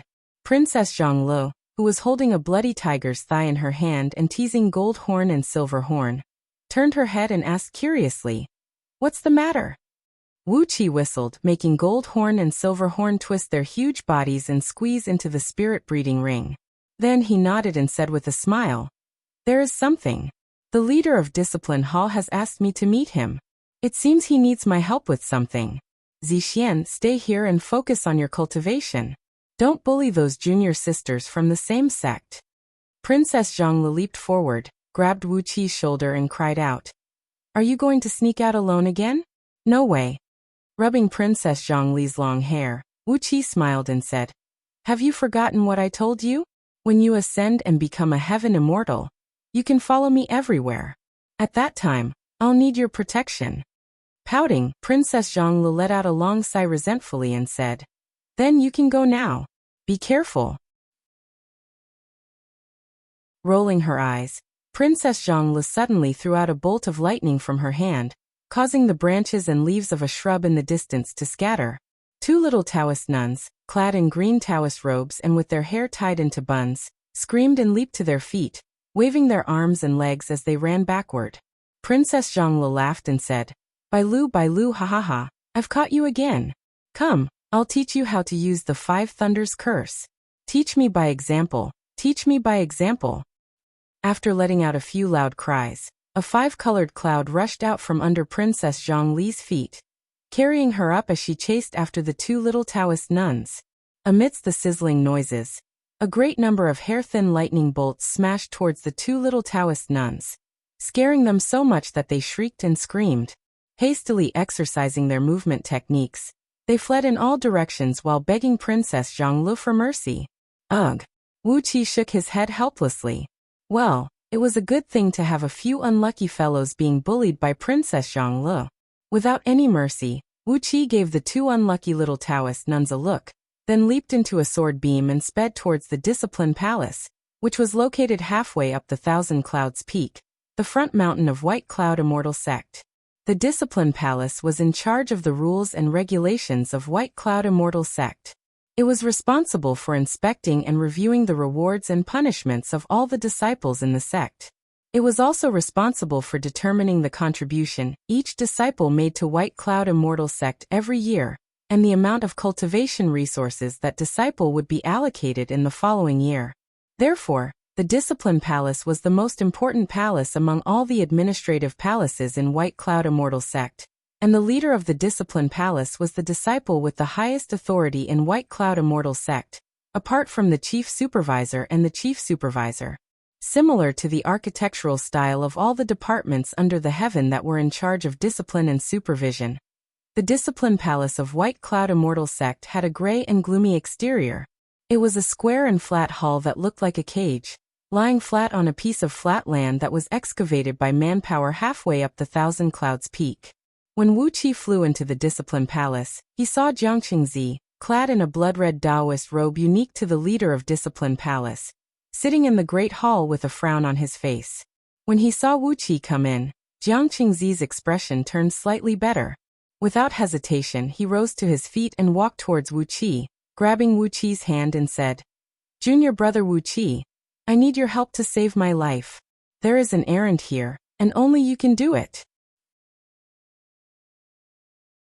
3 years ago, because of Jiang Qingzi's contribution in discovering Myriad Immortal's planet, he was relieved from the post of Spirit Gathering Palace's leader, which was filled with many tasks and dangerous, and was promoted to be the leader of Discipline Palace. The position of Discipline Palace was very high and powerful, as it was responsible for supervising all the disciples in White Cloud Immortal Sect. However, it did not have any troublesome tasks, and the resources it enjoyed were extremely generous. It was indeed one of the few lucrative jobs in White Cloud Immortal Sect. Wuxia exchanged some pleasantries with Jiang Qingzi, asking about his health, the safety of his family, the safety of the yellow dog and the toad, and some other nonsense. Jiang Qingzi, who rolled his eyes at Wuqi's nonsense, gave a wry smile and quickly interrupted Wuqi's chatter. All right. Junior brother, quickly complete this errand, and I'll give you a generous amount of sect contribution points." Wuxia rolled his eyes and gave Jiang Qingzi a look.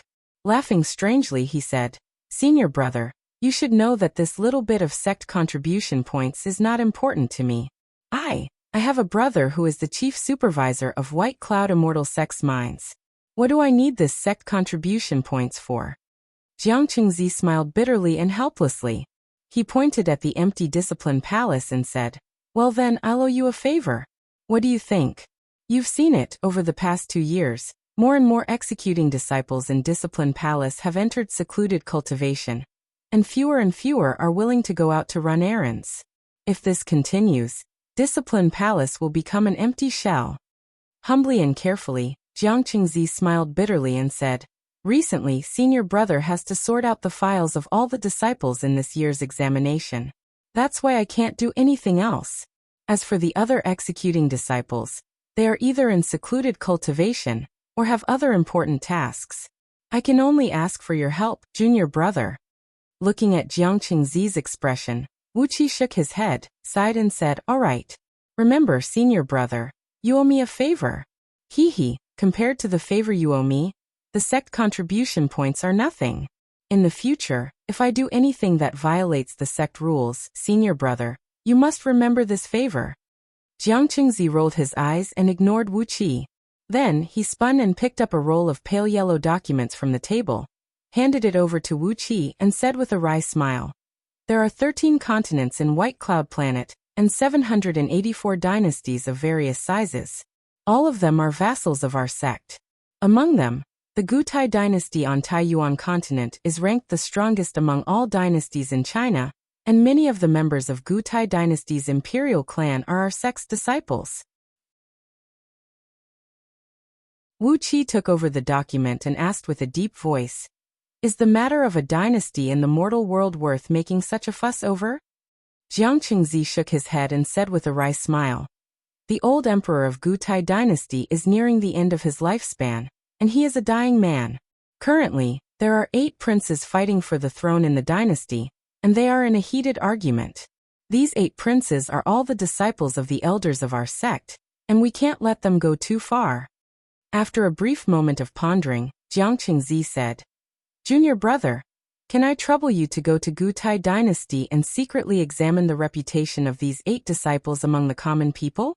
Find out how they conduct themselves in the mortal world, and pick out a suitable one to ascend to the throne with the imperial edict of our sect." With a solemn expression, he warned, "The dynasties in the mortal world are the foundation of White Cloud Immortal Sect. Those disciples with excellent innate talent are recruited through these dynasties. If a dynasty is in a mess, it will not be good for the development of our sect." Wuxia shook his head silently. Only now did he realize that a sect of immortal cultivators like White Cloud Immortal Sect had to worry about the succession of the imperial power in the various vassal states. With over 700 vassal states, the affairs in different realms were very complicated. It was no wonder that the discipline hall was short of manpower. After receiving the official document and some medallions, imperial edict, and other necessary items given by Jiang Qingzi, Wuqi laughed and invited Jiang Qingzi to his star-picking city. After that, he transformed into a stream of light and flew towards the direction of Tai City, the capital of Gu Tai dynasty, according to the official document. White Cloud Planet could only be considered as an ordinary planet, far smaller than Myriad Immortals' planet. The planet had a diameter of about 34,000 kilometers, and Taiyuan continent and White Cloud Immortal Sect's headquarters were right across the planet. After traveling several tens of thousands of miles, Wuqi finally arrived at Taiyuan continent and found the capital city of Gu Tai dynasty, Tai City. Looking from afar, Tai City's scale was far smaller than Ji City. Measuring less than 30 miles in both width and length, it was not even as grand and magnificent as Wuqi's star-picking city. However, as it was the ancient capital of a dynasty with a history of several tens of thousands of years, the buildings in Tai City were simple and elegant, giving off an air of elegance and nobility. The sky above Tai City was enshrouded in a layer of purple mist, from which a faint auspicious glow could be seen. Sure enough, it was the capital of a dynasty, and it was not to be underestimated. However, when Wuqi peered into the distance with the mystic eyes of universe, he was shocked to see a few faintly discernible demonic energies lingering amidst the auspicious purple mist. The demonic energies were very faint, and if not for Wuqi cultivating the mystic eyes of universe, he would not have been able to see them. The demonic energies gave Wuqi a very familiar feeling. Wuqi pondered and thought, could it be that some old acquaintances are stirring up trouble here? According to the character of those people, it was about time for them to strike and stir up some trouble.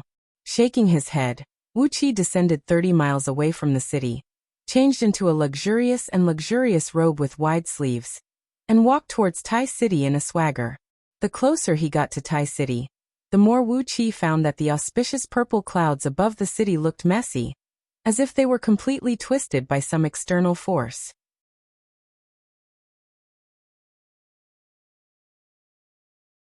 Chapter 305.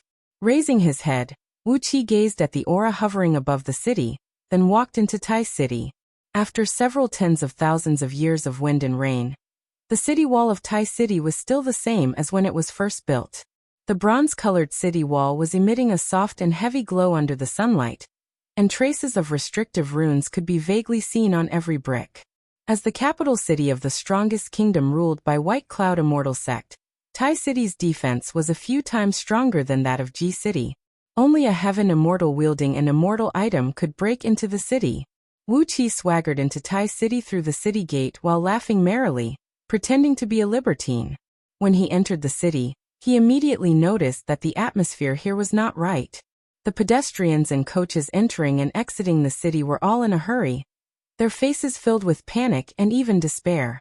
The soldiers and guards near the city gate were also on tenterhooks, like birds startled by the mere twang of a bowstring. They did not even notice that Wuqi was walking past them. Shaking his head and frowning, Wuqi entered the city and glanced around. Coincidentally, there was a coach waiting for customers near the city gate. Wuqi waved his hand at the coach, then casually threw a refined gold ingot over and said, "The best and busiest brothel in the city. Send me there." Gold and silver were the common currency used by mortals everywhere, and it was no exception in Liyuan Galaxy. The only question was how much they were worth. The gold ingot Wuqi threw over was refined by a Jin Dan human immortal using his alchemic flame. It was a pure gold ingot without any impurities. It weighed about half a kilogram, and it made the coachman beam with joy. Without hesitation, he drove the coach to greet Wuqi. After boarding the coach and letting the coachman drive it forward, Wuqi said coolly, "Remember, it must be the best brothel, but it must be the busiest brothel. Don't bring me to those private courtyards where you can listen to a girl playing a zither under a banana leaf. Livelier, it must be livelier. It must have a very large hall, a very large courtyard, and at least a few hundred patrons can drink and listen to music together." The coachman turned around and gave Wuqi a surprised look, then hurriedly nodded and said with a smile, "As you wish." The best, the liveliest brothel is the Hidden Sword Pavilion in Tai City. It is the liveliest, biggest, and best brothel. The burly man laughed apologetically and said, "Tai City also has that kind of small courtyard with its own entrance. It's called Little Yuan Villa. The girls there are all top-notch. Each of them is an outstanding beauty. Are you sure you don't want to go?" Wuxia shook his head. He really didn't want to go to such a clean and upscale place. The mission given to him by Jiangqingzi was to find out which of the 8 princes of Gutai dynasty had the best character, and was the most suitable one to inherit the throne. In order to obtain such information, he naturally had to go to the most well-informed place. Where in the world could there be a more lively and well-informed place than a big brothel? On the contrary, a place that looked like a private clubhouse was not what he wanted. Sitting in the coach, Wuxia looked around through the window of the coach. Tai City was magnificent, yet dignified, simple, and elegant. When Wuxia scanned through the signboards of those shops that sold daily necessities, rice, cooking oil, salt, soy sauce, vinegar, and tea, he found that they were all antiques that were at least 1,000 years old. It was not hard to tell how long the history of these shops was. The stepping stones in front of these shops were all carved green bricks. They were very elegant and had a special charm to them. When Wuxia passed by a pharmacy, he saw a young servant, clad in a green outfit and a small hat. The boxes used to pack the herbs in this pharmacy were made from thin pieces of fragrant wood, and the surface was carved with patterns of hundreds of herbs. This was the most meticulous industry in Tai City. Wuxia nodded his head silently. This was indeed an ancient dynasty with the strongest national strength in White Cloud Planet. It had been established for several tens of thousands of years, and the elegance accumulated over these several tens of thousands of years was not something a city like G City could compare with. However, the pedestrians on the street, and the shopkeepers and waiters in the shops along the street, all had a terrified expression on their faces, as if the sky was about to collapse. A restless atmosphere filled the air. Everyone was like ants on a hot pan, feeling uneasy in their hearts. A disaster could come at any time, but where the disaster would come from, and what kind of disaster it would be, none of them knew. Everyone could only wait passively, waiting for the impending disaster to befall them. Frowning, Wuxia turned to the coachman and shouted, "Brother, please hurry up." The coachman turned around and said with a smile, "Don't worry, young master, I won't delay your business. Although this hidden sword court is open for guests during the day, the good ladies are all resting.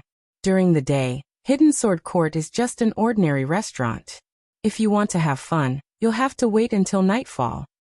"Is it a restaurant during the day?" "That is the place where rumors and slanders are the most common." Wuxia thought of something and threw another piece of gold at the coachman. "Cut the crap. What do I want to do? Do I need you to talk here? Hurry up and send me to the Hidden Sword Pavilion. I'll reward you when we reach there."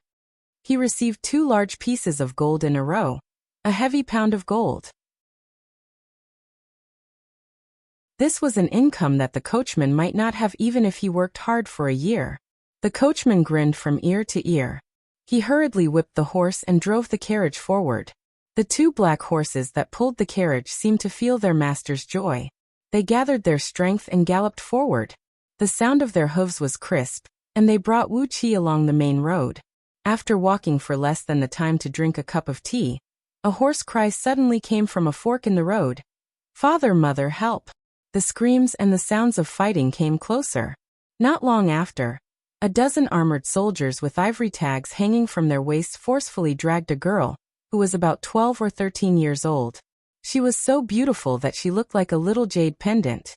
The girl struggled and screamed crazily. But how could she break free from the hands of the 2 armored soldiers who were grabbing her arms? Behind this group of people, a pair of well-dressed old men, supported by many servants and maids, cried and screamed as they chased after them. The coachman hurriedly pulled the reins and stopped the carriage. His voice suddenly carried an unconcealable fear. "Are the armored soldiers from the 8 royal families looking for girls again? Sigh, master who and his family have been doing good deeds for generations, but they only have 1 son. It's not easy for this generation to have a son, and they even have a little daughter. How could they have their eyes on her? The two old men, along with a group of servants and maids, staggered to catch up with this group of wolf-like armored soldiers. Suddenly, an angry roar came from behind them. How dare you kidnap a girl in broad daylight? Even if you are the guards of the 8th Prince's mansion, you can't do such a lawless thing. Following this shout, a young man of about 17 or 18 years of age, dressed in a long robe, with a deep gash on his head and his upper body covered in blood, rushed up with a wooden stick in his hand, straight at the armored soldiers with his eyes fixed on them. The coachman cried out in alarm. Master Hu and his family's only son, Wuxia. He is just a young scholar. How could he survive the torture of these people? It's over. Master Hu and his family are going to have no more descendants. Before his words could fade away, Wuxia had already raised the wooden stick high up in the air and swung it down viciously towards those armored soldiers. One of the armored soldiers who brought up the rear laughed sinisterly, then casually drew his sword and swung it horizontally towards Wuxia's waist. The natural energy in White Cloud Planet was less than 30% of that in Myriad Immortals Planet. Therefore, the cultivation speed of these warriors was not as fast as those in Myriad Immortals Planet. Among these armored soldiers, the strongest one only had a cultivation base of 30 years of Hotian realm, which was far from the situation in Myriad Immortals Planet, where Xiantian warriors and peak-stage Hotian warriors could be found everywhere. Even so, a cultivation base of 30 years of Hotian realm was more than enough to deal with a weak scholar like Wuxia. Wuxia shook his head. With a flick of his finger, a gust of wind shot out and exploded into tens of tiny sword beams. The invisible sword beams tore through the air and produced a hissing noise.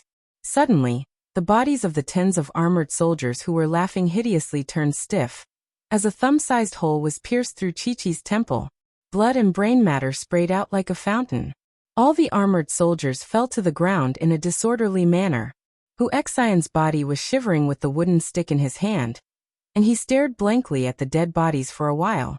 Only then did he rush forward, pulling the girl who was so frightened that her body went limp, and cried out, "Dad, Mom, look! She's scared stiff." Meanwhile, the coachman cried out in panic, "It's over, it's over! Master Hu and his entire family are finished." The 8th Prince controls the army of 300,000 soldiers around Tai City, and he holds a high position and great power.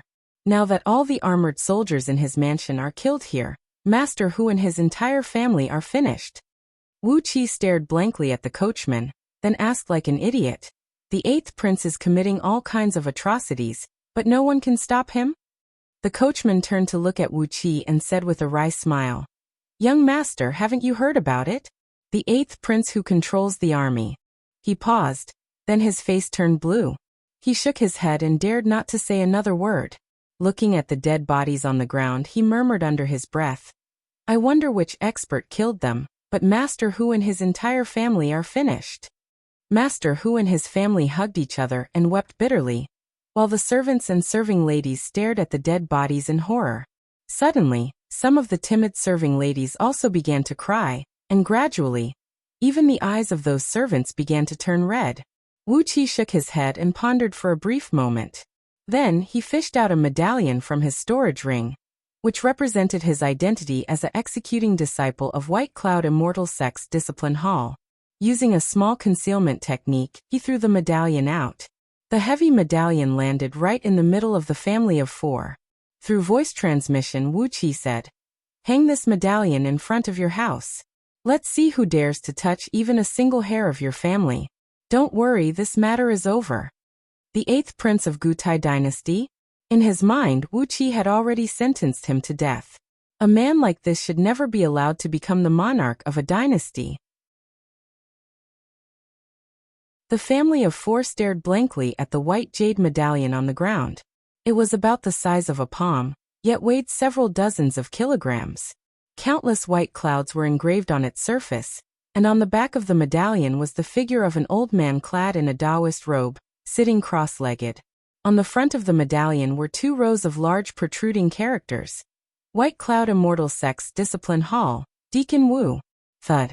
The family of 4 kneeled on the ground, kowtowing to the sky and thanking Ji Hao. Relaxed smiles had already appeared on their faces. The mighty reputation of White Cloud Immortal Sect was heard by everyone in Gutai Dynasty. It was the sect leader of Gutai Dynasty, and most of the imperial clan members of Gutai Dynasty were White Cloud Immortal Sect's disciples. With the help of the Master Immortal from Discipline Hall, even if the 8th prince was killed, the matter would be over, let alone the death of a dozen of Prince Mansion's guards. Wuxia shook his head. If he was forced to reveal his identity medallion so soon, he might inadvertently alert the enemy.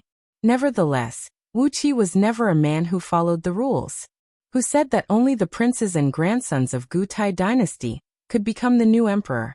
Wuxia could tell that this master who was a good man, and he could also be the emperor. The coachman had a kind heart, and he was a good candidate to be the emperor as well. Damn it, I've bumped into you. If none of you is a good man, don't blame me for turning the world upside down. With his eyes narrowed, Wuxia gave the coachman a forceful slap and said, "What are you waiting for? Hurry up. Where is Hidden Sword Pavilion? I've already had my meal, and I still need to have some fun tonight." The muscles on Wuxia's face began to wiggle slowly. Using the mystic technique of changing one's appearance found in Scroll of Stealing, he made a slight adjustment to his appearance. Master Hu and his family of 4 stared at Wuxia in astonishment, especially the beautiful and adorable teenage girl, who turned her head away in disgust. Going to a brothel in the middle of the day to have fun? This kind of prodigal son was extremely detestable.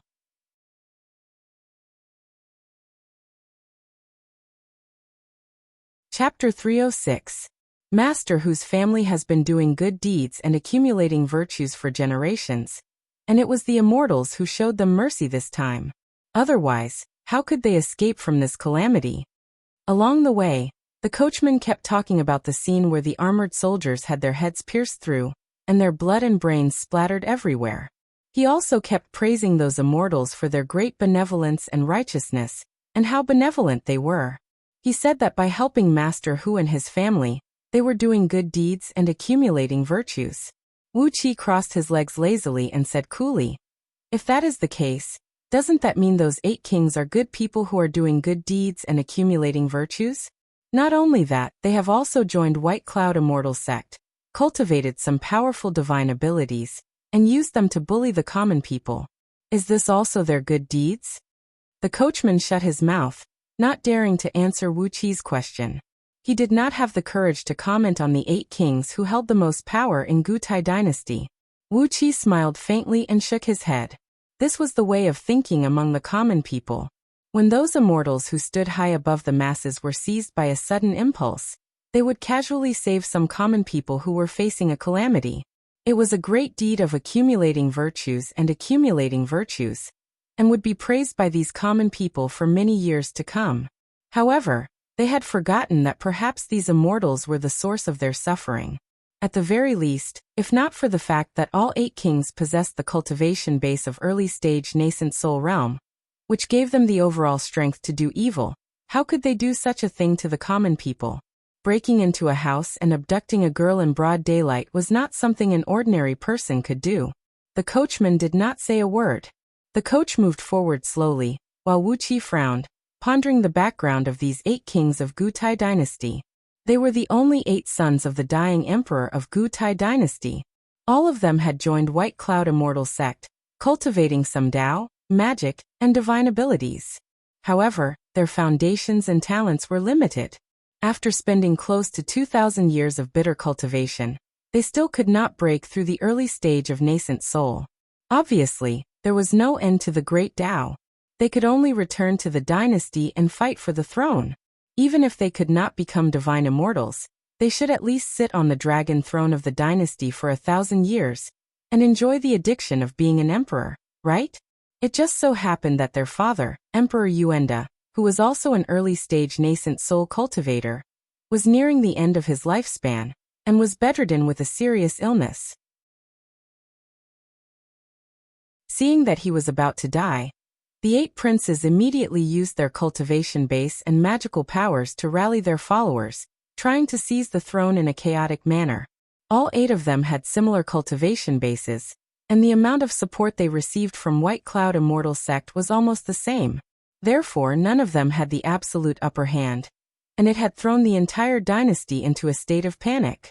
All 8 of them had official titles in Gutai dynasty, such as the Prince of Hu State, Prince of Wei State, and many others. However, according to the custom, the common people of Gutai dynasty were ranked according to their ages, from the oldest to the youngest, the first king, the second king, all the way to the 8th king. Today, Wuxia bumped into an armored soldier from the 8th king's mansion, who had abducted a girl on the street, and it seemed like it was not the first time he had done this. Without hesitation, Wuxia had put him on the blacklist. How could a man like this want to be the emperor? Wuxia did not mind chopping off his head, and sending him to the netherworld to be the flat-top ghost king. Crossing one leg over the other, Wuxia kept humming some obscene tunes from Lu Xiaobai's memory, such as the 18 Gropes. While humming, he came to the entrance of Hidden Sword Pavilion. The coachman frowned, turned to look at Wuxia, smiled and said, "Young master, we've arrived at Hidden Sword Pavilion." Deep in the coachman's eyes, there was a hint of disdain that he was trying very hard to conceal.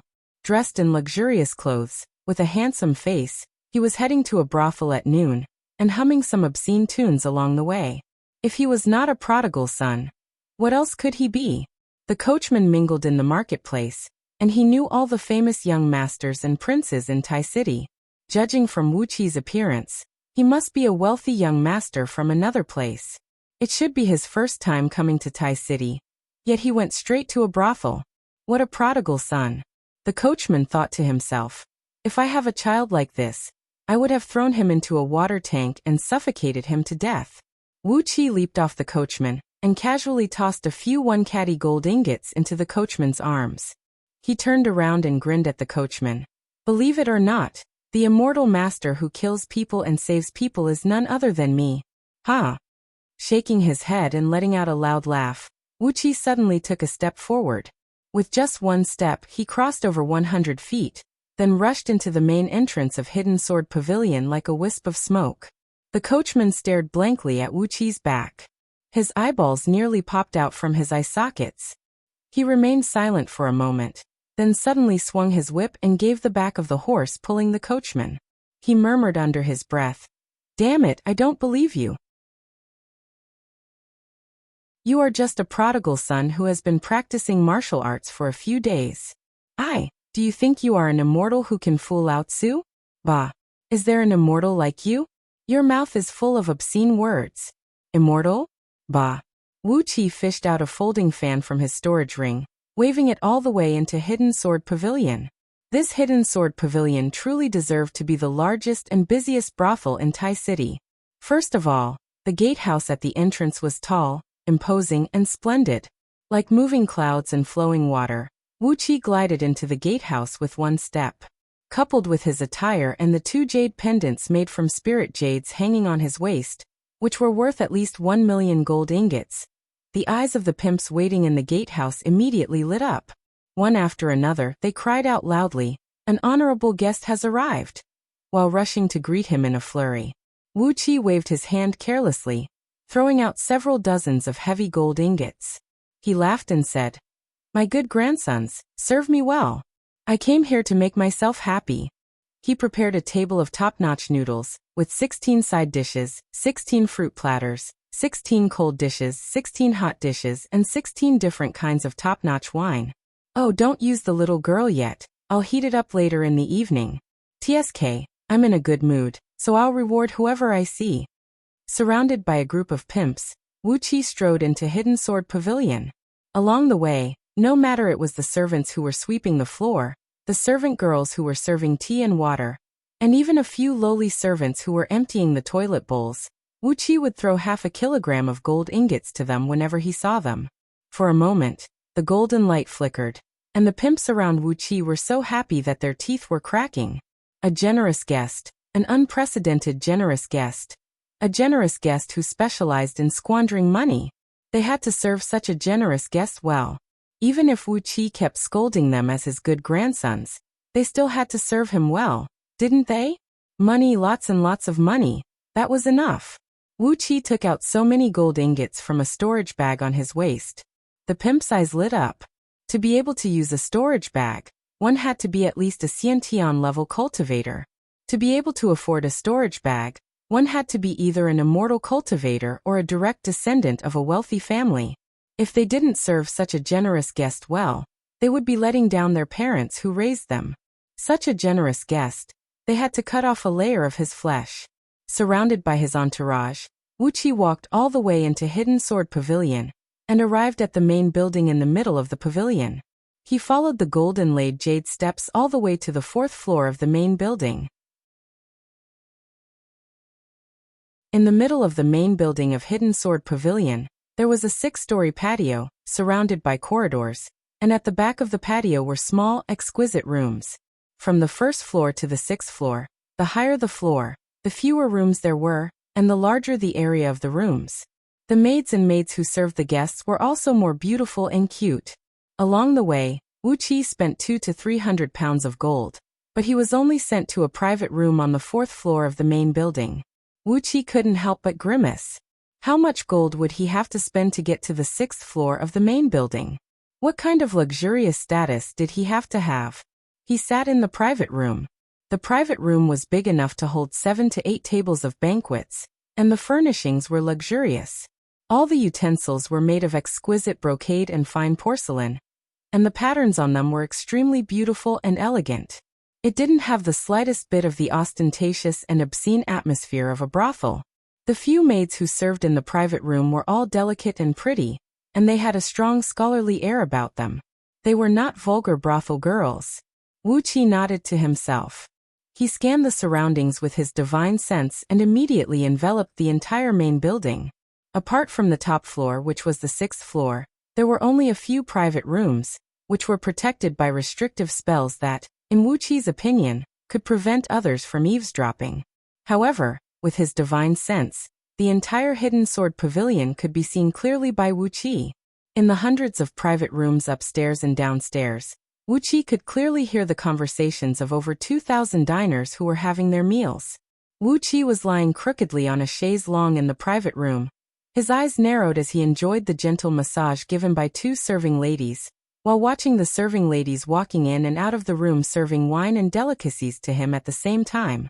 Over 2,000 people were talking noisily at the same time. If it were an ordinary person, there was no way he could figure out how many valuable words they were talking about. But to Wuxia, who had formed his nascent divinity with the power of heavenly thunder, he could eavesdrop on the conversations of over 100,000 people at the same time, and he would not miss any valuable words. The guests who could come in and out of the Hidden Sword Pavilion were either rich or respectable people, and they were influential figures in Tai City. Some of them were powerful dragons who came from other places. When a group of men gathered together, with beautiful women to please their eyes, and fine wine to soothe their hearts, all kinds of strange words and deeds would come out of their mouths. Among them were some things that happened in Tai City recently. For example, the 8th prince had a few more distinguished guests in his mansion. In order to entertain them, the 8th prince was trying his best to search for some beautiful girls among the common people. For example, the 6th prince suddenly had a few beautiful concubines, each of whom was a supremely beautiful woman who could topple a kingdom or a city. Another example was that a certain eunuch in charge of the palace suddenly grew a beard. The eunuch in charge of the palace grew a beard was told by a few guests in the private rooms as a joke. No one believed it was true, and even the person who told the joke did not believe it himself. But Wuxia believed it. A eunuch growing a beard? Wasn't it just because that thing down there had been reborn? It was not impossible for a eunuch to have the ability to reborn that thing. Laughing coldly, Wuxia rose to his feet. While eavesdropping on the conversations of these people, he picked up a wine pot from the table and walked to the veranda outside the private room. While looking at the scenery in the main building, he kept drinking the wine from the pot. Suddenly, he saw a row of wheels made of different materials placed on a high platform in the middle of the courtyard. Gold, silver, iron, stone, and wood, 5 wheels with a diameter of 3 feet were placed on the platform, looking very dazzling. Wuxia was stunned for a moment, then he suddenly laughed. He pulled a maidservant behind him, pointed at the wheels and said, "Could it be that Hidden Sword Pavilion is also in the carriage business?" The maidservant laughed and winked at Wuxia, then explained, "You must be joking, my dear customer. These wheels hee. She smiled charmingly, blushed, and explained. This is an entertainment that an important guest asked our master to place here. As long as any guest can use that thing of his to spin it, he or she will get a great benefit. Using that thing to spin the wheels? Would he be able to obtain great benefits? Wuxia laughed. Old Mr. Lao Ai, are you here to stir up trouble as well? Combined with those few familiar demon energies, hee. Wuxia kept shaking his head and emptying the wine in the pot.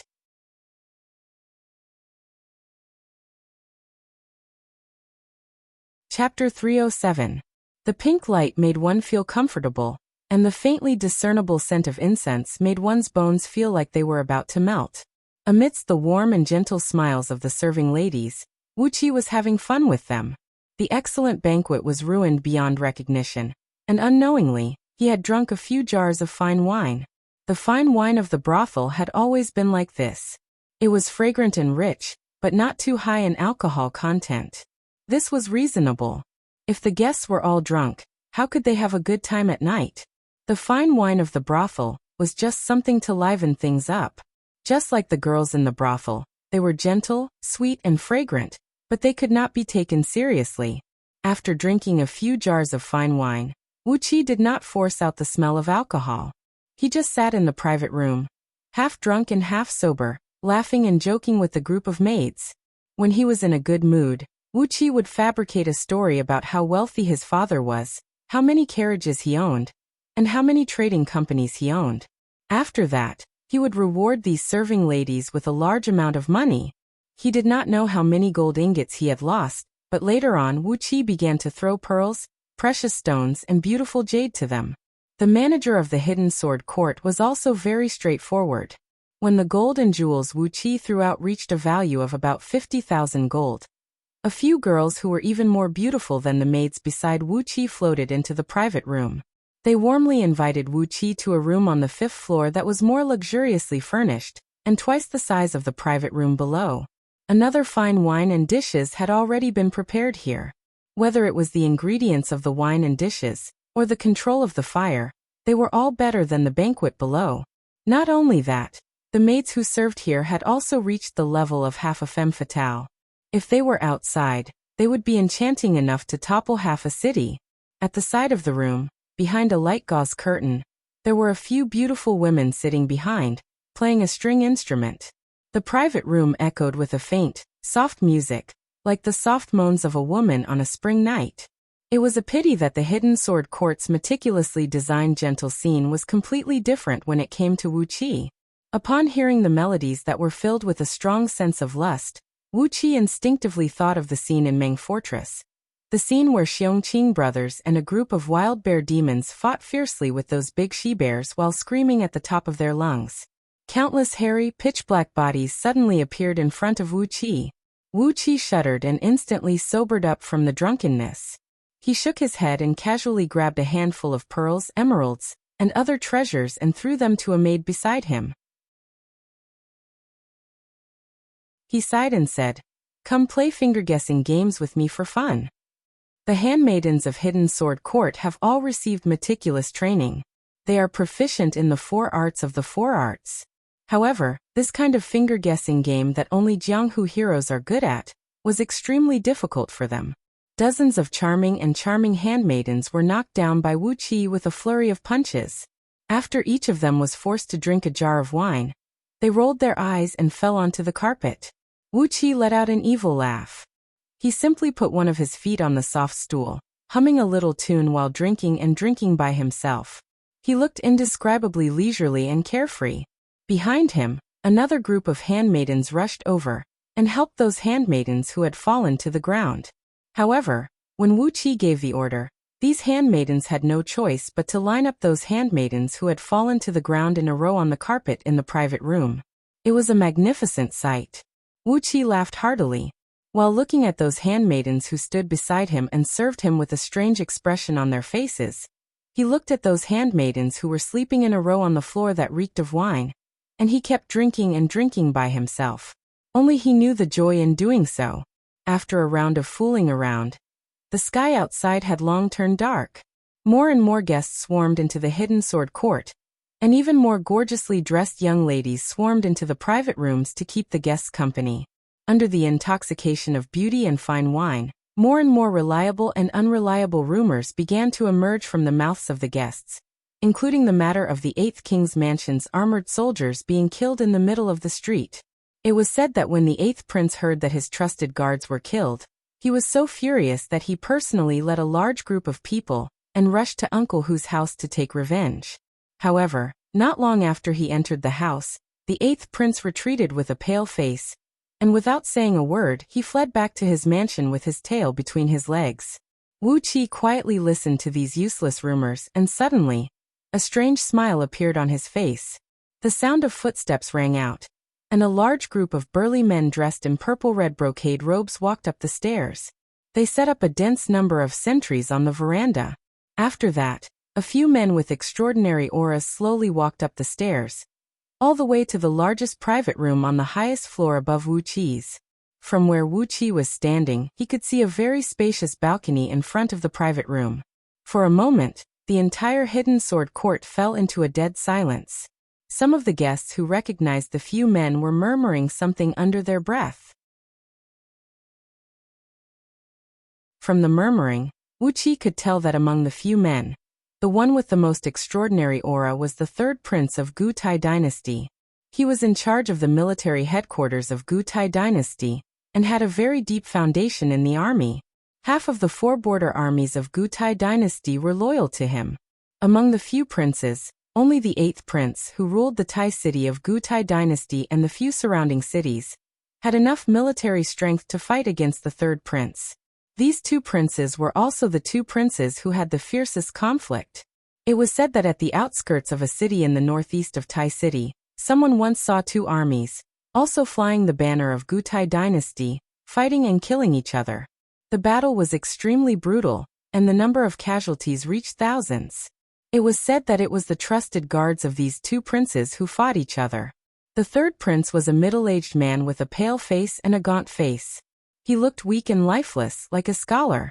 Only Wuxia could see wisps of white mist hovering faintly on the surface of his body. It was a sign unique to the disciples of White Cloud Immortal sect. Their energies would transform into auspicious clouds and mist, and the stronger the cultivation base of a person was, the more eye-catching the clouds would be. For example, as Patriarch Jiang Yin possessed the cultivation base of Heaven Immortal, the clouds and mist around him had fused vaguely with the heaven and earth. Wherever he went, he would be surrounded by a vast ocean of clouds. Among the few men who came up with the 3rd Prince just now, 2 of them looked rather familiar to Wuxia. If Wuxia was not mistaken, he had seen these 2 men among Great Zhao's emperors and ministers. They were not human beings but demon cultivators. Similar to Xiong Wanling and the others, they were imperial advisors hired by Great Zhao, demon cultivators with the cultivation base of nascent divinity realm. However, Wuxia could not remember their names and their cultivation base. Not long after that, another group of burly men clad in brocade robes came rushing up the stairs. They came next to the guards who came with the 3rd Prince like they were familiar with the place, standing shoulder to shoulder with these guards and guarding all the vital spots in the upper and lower floors. Obviously, there was something wrong with the 2 groups of burly men. They stood shoulder to shoulder, bumping their shoulders against each other. For a moment, the entire hidden sword pavilion was filled with the sound of bodies slamming against each other. Those who did not know what was going on might think there were at least 100 couples fighting in this place. Following that, a few more men with extraordinary bearing came up the stairs. Wuqi's eyes lit up abruptly. Among these few men, there were some old acquaintances of his. Xiang Ta and Xiang Zhuang from Great Chu were among them. From the whispers of the surrounding guests, Wuxia could tell that the leader of these men was the 8th Prince of Gutai Dynasty, and the burly man walking side by side with him was none other than Xiangyu. When Wuxia saw Xiangyu, he shrunk his neck instinctively. This fiend was not easy to deal with. If he found out that he was here, he would most likely draw out his sword and charge at him. Carefully, Wuxia touched the black dragon spirit ring, prepared a few magical treasures, and placed the talismans given by Patriarch Jiang Yun in the most convenient place. Only then did he breathe out a sigh of relief, sitting in the room with a peace of mind, and enjoying the show. Not long after that, another group of guards came rushing up the stairs. Similarly, they were guarding all the vital spots in the upper floors of Hidden Sword Pavilion. As a result, the sound of bodies slamming against each other grew louder and louder. The guards from 3 groups were exerting their hidden forces and slamming each other, nearly drawing their weapons and fighting each other. This time, it was the 6th prince of Gutai dynasty who came to the 6th floor. Following beside him was a charming lady. Wuxia recognized her as the palace master of Enchanting Palace, Su Meier. Hugging Su Meier's waist and walking shoulder to shoulder with 6th prince. Who else could it be but Lao Ai? Sighing lightly, Wuxia shook his head. Sure enough, Su Meier and Lao Ai were in cahoots with each other. That made sense. As a pair of adulterers, it would be strange if they did not become a couple. Their cultivation techniques were simply a match made in heaven, and they should be a couple. However, as Su Meier had seized Ying Zheng's energy, she was now infinitely close to the realm of heaven immortal. Once Su Meier ascended to become an immortal, Lao Ai's backing would be even more secure. Lao Ai was the kind of person who would act arrogantly when he was pleased with himself. Once Su Meier ascended to become an immortal, there was no telling what Lao Ai would do. Speaking of transcending, Wuxia suddenly frowned and shook his head in puzzlement. 12 peak stage nascent divinity disciples from White Cloud Immortal Sect and Tranquil Vimla Sect had transcended their thunder tribulations, becoming heaven immortals. Although the emperors and ministers of the 6 dynasties did not know about this, Wuxia was very clear about it. But why did these 12 newly promoted heaven immortals not transcend? But how were they going to transcend? Where were they going to? Patriarch Jiangyan and the others were heaven immortals as well. After a brief moment of pondering, Wuxia shook his head and said, "There must be something behind this. I'll find out in the future." He looked at Su Meier maliciously. If Su Meier accidentally flew away from this place after passing the thunder tribulation and didn't come back for a long time, wouldn't Lao Ai lose both his wife and his army? Wouldn't that be a huge loss? While Wuxia was wishing Lao Ai all the best, the 6th prince had already taken his seat in a private room on the 6th floor. The entire main building of Hidden Sword Pavilion fell into a dead silence. None of the guests from the 1st floor to the 6th floor dared to make a sound. Among the 8 princes who had stirred up a great uproar in Gutai dynasty recently, 3 of them had appeared in Hidden Sword Pavilion at the same time. If they were not careful, they would face the disaster of having their entire clan wiped out. Groups of serving ladies from Hidden Sword Pavilion were seen running back and forth in the corridors like butterflies fluttering among flowers, bringing all sorts of delicacies and fine wines into the 3 private rooms. All of a sudden, from the private room where the 8th prince was seated, a hoarse and deep voice that sounded like the clashing of metals rang out. "My brothers, what brings you here today? Could it be that you want to compete with me for the beauty being auctioned today?" From the 3rd prince's private room, a soft and feminine voice rang out. "Do as you please, I'm just here to watch the show."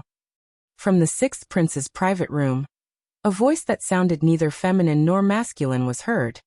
"8th prince, I've also taken a fancy to that lady from the Z clan. Who doesn't want such a beautiful and talented lady? The one who offers the highest price will get her. This is a matter of course." The 8th prince sneered. Just as he was about to say something, the soft and feminine voice of the 3rd prince rang out again. "Listen up, this is Big Brother's territory, and there are rules set by him. We'll give him some face, and we'll follow the rules. The one who offers the highest price will get her. As for that lady from the Z clan, not only the 2 of you can bid for her. The rest of you can also bid for her." The 6th prince and the 8th prince did not say another word. The 3rd prince chuckled, then said indifferently, "Everyone according to the rules set by Big Brother, once you enter Hidden Sword Pavilion, you will be considered as a guest with equal status. Enjoy yourselves to your heart's content, and wait for the grand event tonight. The beloved daughter of the former heavenly official of the Ministry of Rights has been sold to prostitution. And the lady from the Z clan is a famous and talented lady in Gutai dynasty. Whoever is rich, just bring her home, and I, together with Big Brother, guarantee that no one will ever seek revenge on you after this." As soon as the 3rd prince said that, a commotion broke out in Hidden Sword Pavilion. Cheers and the sound of people playing their fists rang out again, and it nearly blew the roof off.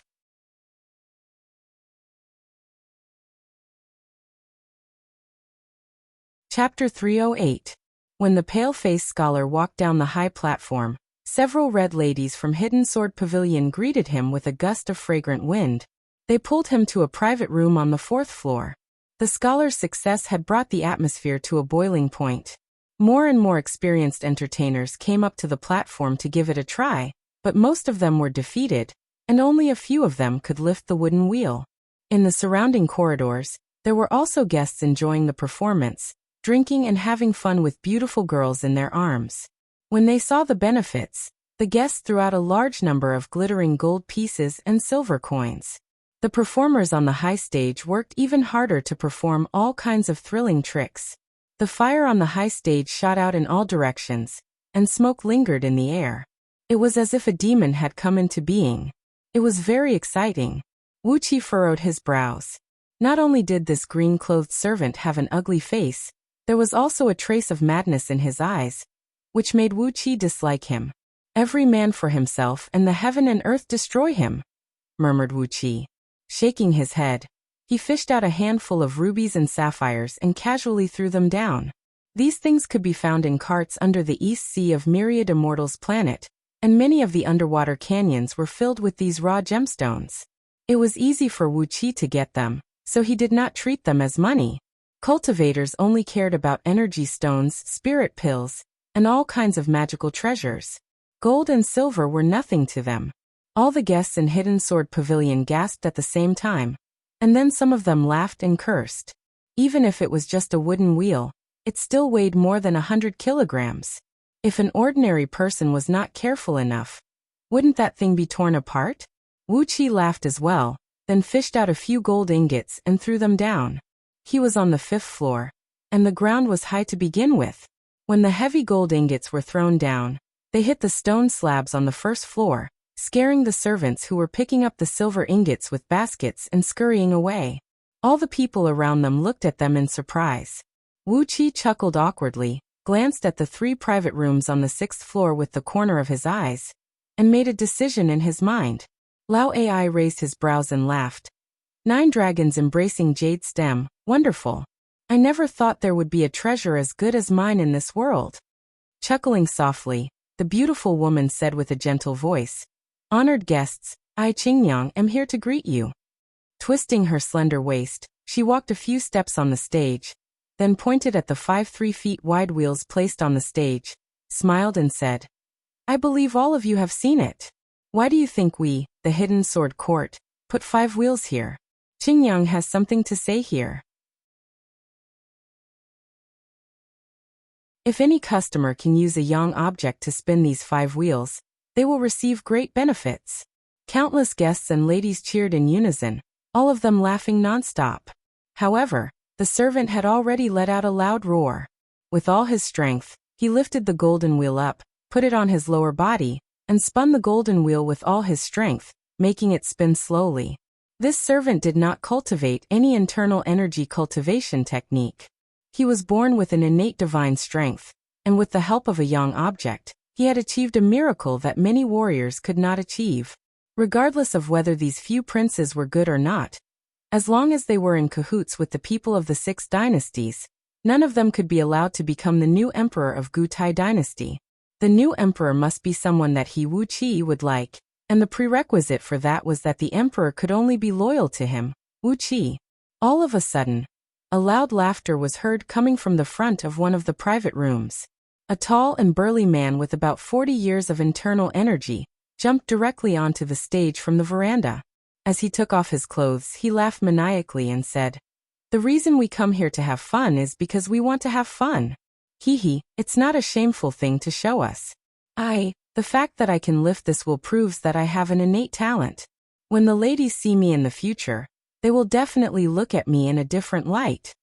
According to Lao Ai's evaluation, this burly man was a one-headed dragon, the lowest grade Yang object among all the 9 grade Yang objects.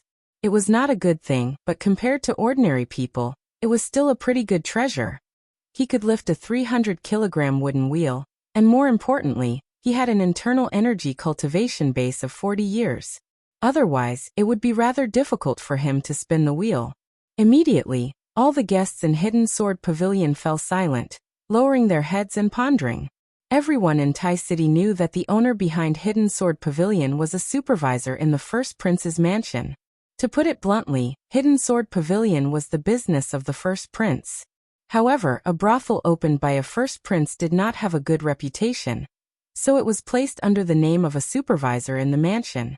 Which man in the romantic world could stand being ridiculed by outsiders in this aspect? Just as Qingyang was about to scold the servant, Lao Ai suddenly cried out, "Let him try. Kid, if you can lift a golden wheel, I'll take you as my disciple." Wuxia raised his head and gave Lao Ai a glance, then gently shook his head.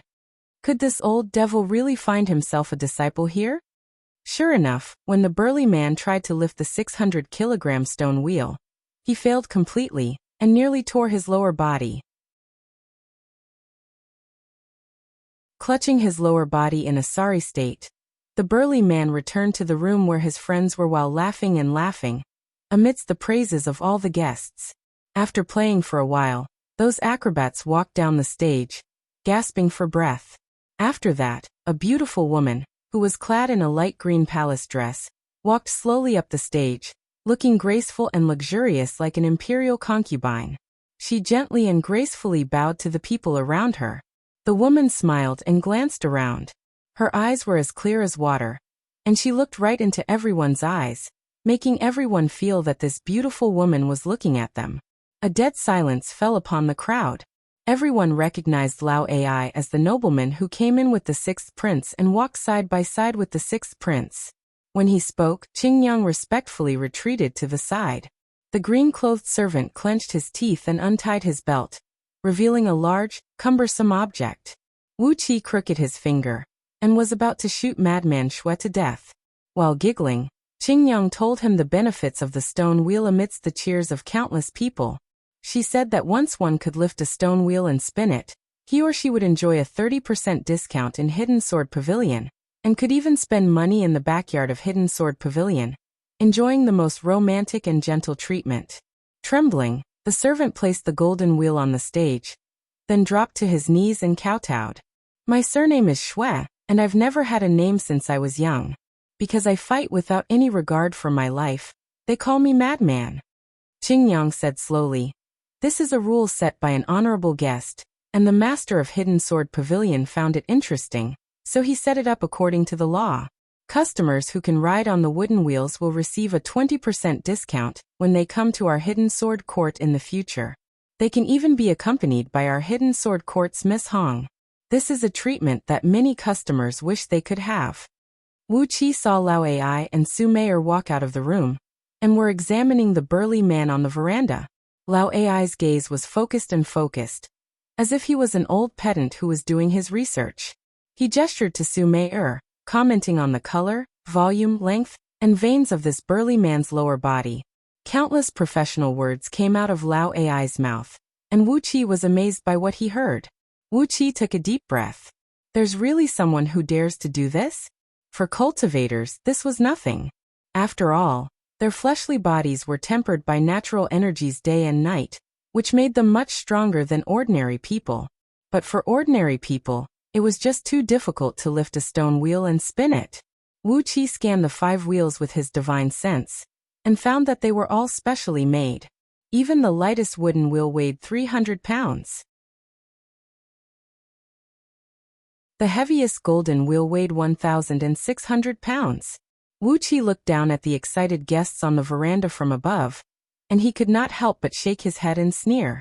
On the platform in the middle of the huge courtyard that measured 1,000 feet in both width and length, a group of acrobats began to perform all kinds of strange tricks. Carrying a jar of wine, Wuxia walked out of the room and stood on the veranda, looking down at the acrobats' performance. They were throwing fireballs, throwing ropes, throwing knives, and many other tricks. Wuxia watched with great interest and kept cheering. Qingyang covered her little mouth with her sleeve, giggled softly and said, "You're right, sir. As long as you can lift a wheel, you'll be an absolute hero. In the future, all of Qingyang's daughters will love you dearly." This is a great deal to make a name for yourself. Sir, you must work hard and lift a few more wheels. Inside Hidden Sword Court, thousands of guests were drinking to their heart's content. Leaning against a soft stool, Wuxia deftly used his divine sense to penetrate the low-quality restrictive spells outside the few private rooms upstairs, and eavesdropped on the conversations inside. But it was a pity that the private room was also filled with the chatter of young women. None of the three princes, or the people around them, were talking about anything serious. After listening for a while, Wuxia felt bored, so he shook his head and retracted his divine will. Those who could lift a wheel could enjoy a 50% discount, and they could even go straight to the Hidden Sword Pavilion in the backyard of Hidden Sword Court, where they could have a good time with the 10 most famous golden girls of Hidden Sword Court. The corner of Wuqi's mouth twitched as he watched. This servant is really amazing. Lao Ai laughed out loud, then looked at the servant and said, "What's your name? From now on, you will be my only direct disciple." In front of thousands of guests and girls, this burly man took off his lower clothes in a valiant and high-spirited manner, then used his internal energy to activate his lower body. After that, he picked up the 3-foot wooden wheel and put it on his lower body. Then he gave it a hard push, and the wheel began to spin slowly. A large handful of rubies and sapphires sprinkled down onto the ground, attracting even more strange gazes from all directions. Wuxia was laughing and giggling, putting on the face of a qualified profligate young master. He was hugging the serving ladies next to him, grabbing and groping them, while his pair of shifty eyes were glancing around. The guests who could lift a silver wheel and a golden wheel could not only receive all the benefits mentioned before, but also an additional great benefit provided by the esteemed guest. The servant was so frightened that he took a few steps back. He stared fixedly at Lady Qingyang's towering breasts, then said with a trembling voice, I want to try. With an indescribable madness in his eyes, the servant clenched his teeth and said, I want to try. If I succeed, the esteemed guest will also give me some benefits, right? The atmosphere in the courtyard had reached its peak. When a handsome, pale-faced scholar successfully lifted the wheel and spun it quickly, everyone present applauded and cheered excitedly. Even Wuxia laughed and scolded. What an animal! This guy looks like a pretty boy, but I can't believe he's actually a donkey. Those people stared at Wuxia for a while, and found that he was a complete prodigal. So they did not take it seriously and moved to another direction. Only in the 3 private rooms on the 6th floor, a few scrutinizing eyes stared at Wuxia for a while, and only then did they slowly move away. Wuxia nodded his head inwardly. This was a good technique, as it would not offend any of the guests.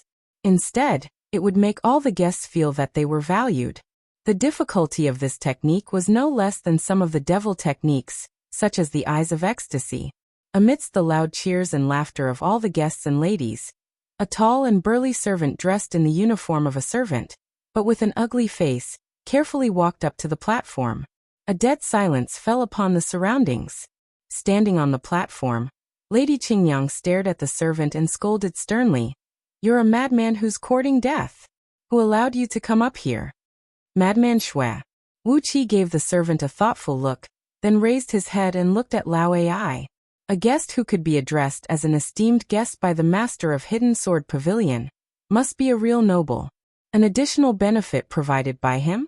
What was it? A direct bestowment of nobility or some other benefits? Everything was possible. Everything was possible. As an esteemed guest of the great prince, how could the benefits he promised be any small matter? After that, several dozens of guests who thought they had extraordinary talents came up to the platform one after another. As a result, some of them succeeded in lifting the wooden wheel, while some failed. Those who managed to lift the wheel were applauded and cheered by everyone around them, while those who failed were laughed at by countless people.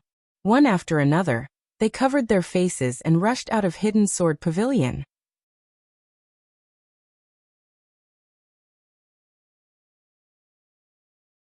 Chapter 309.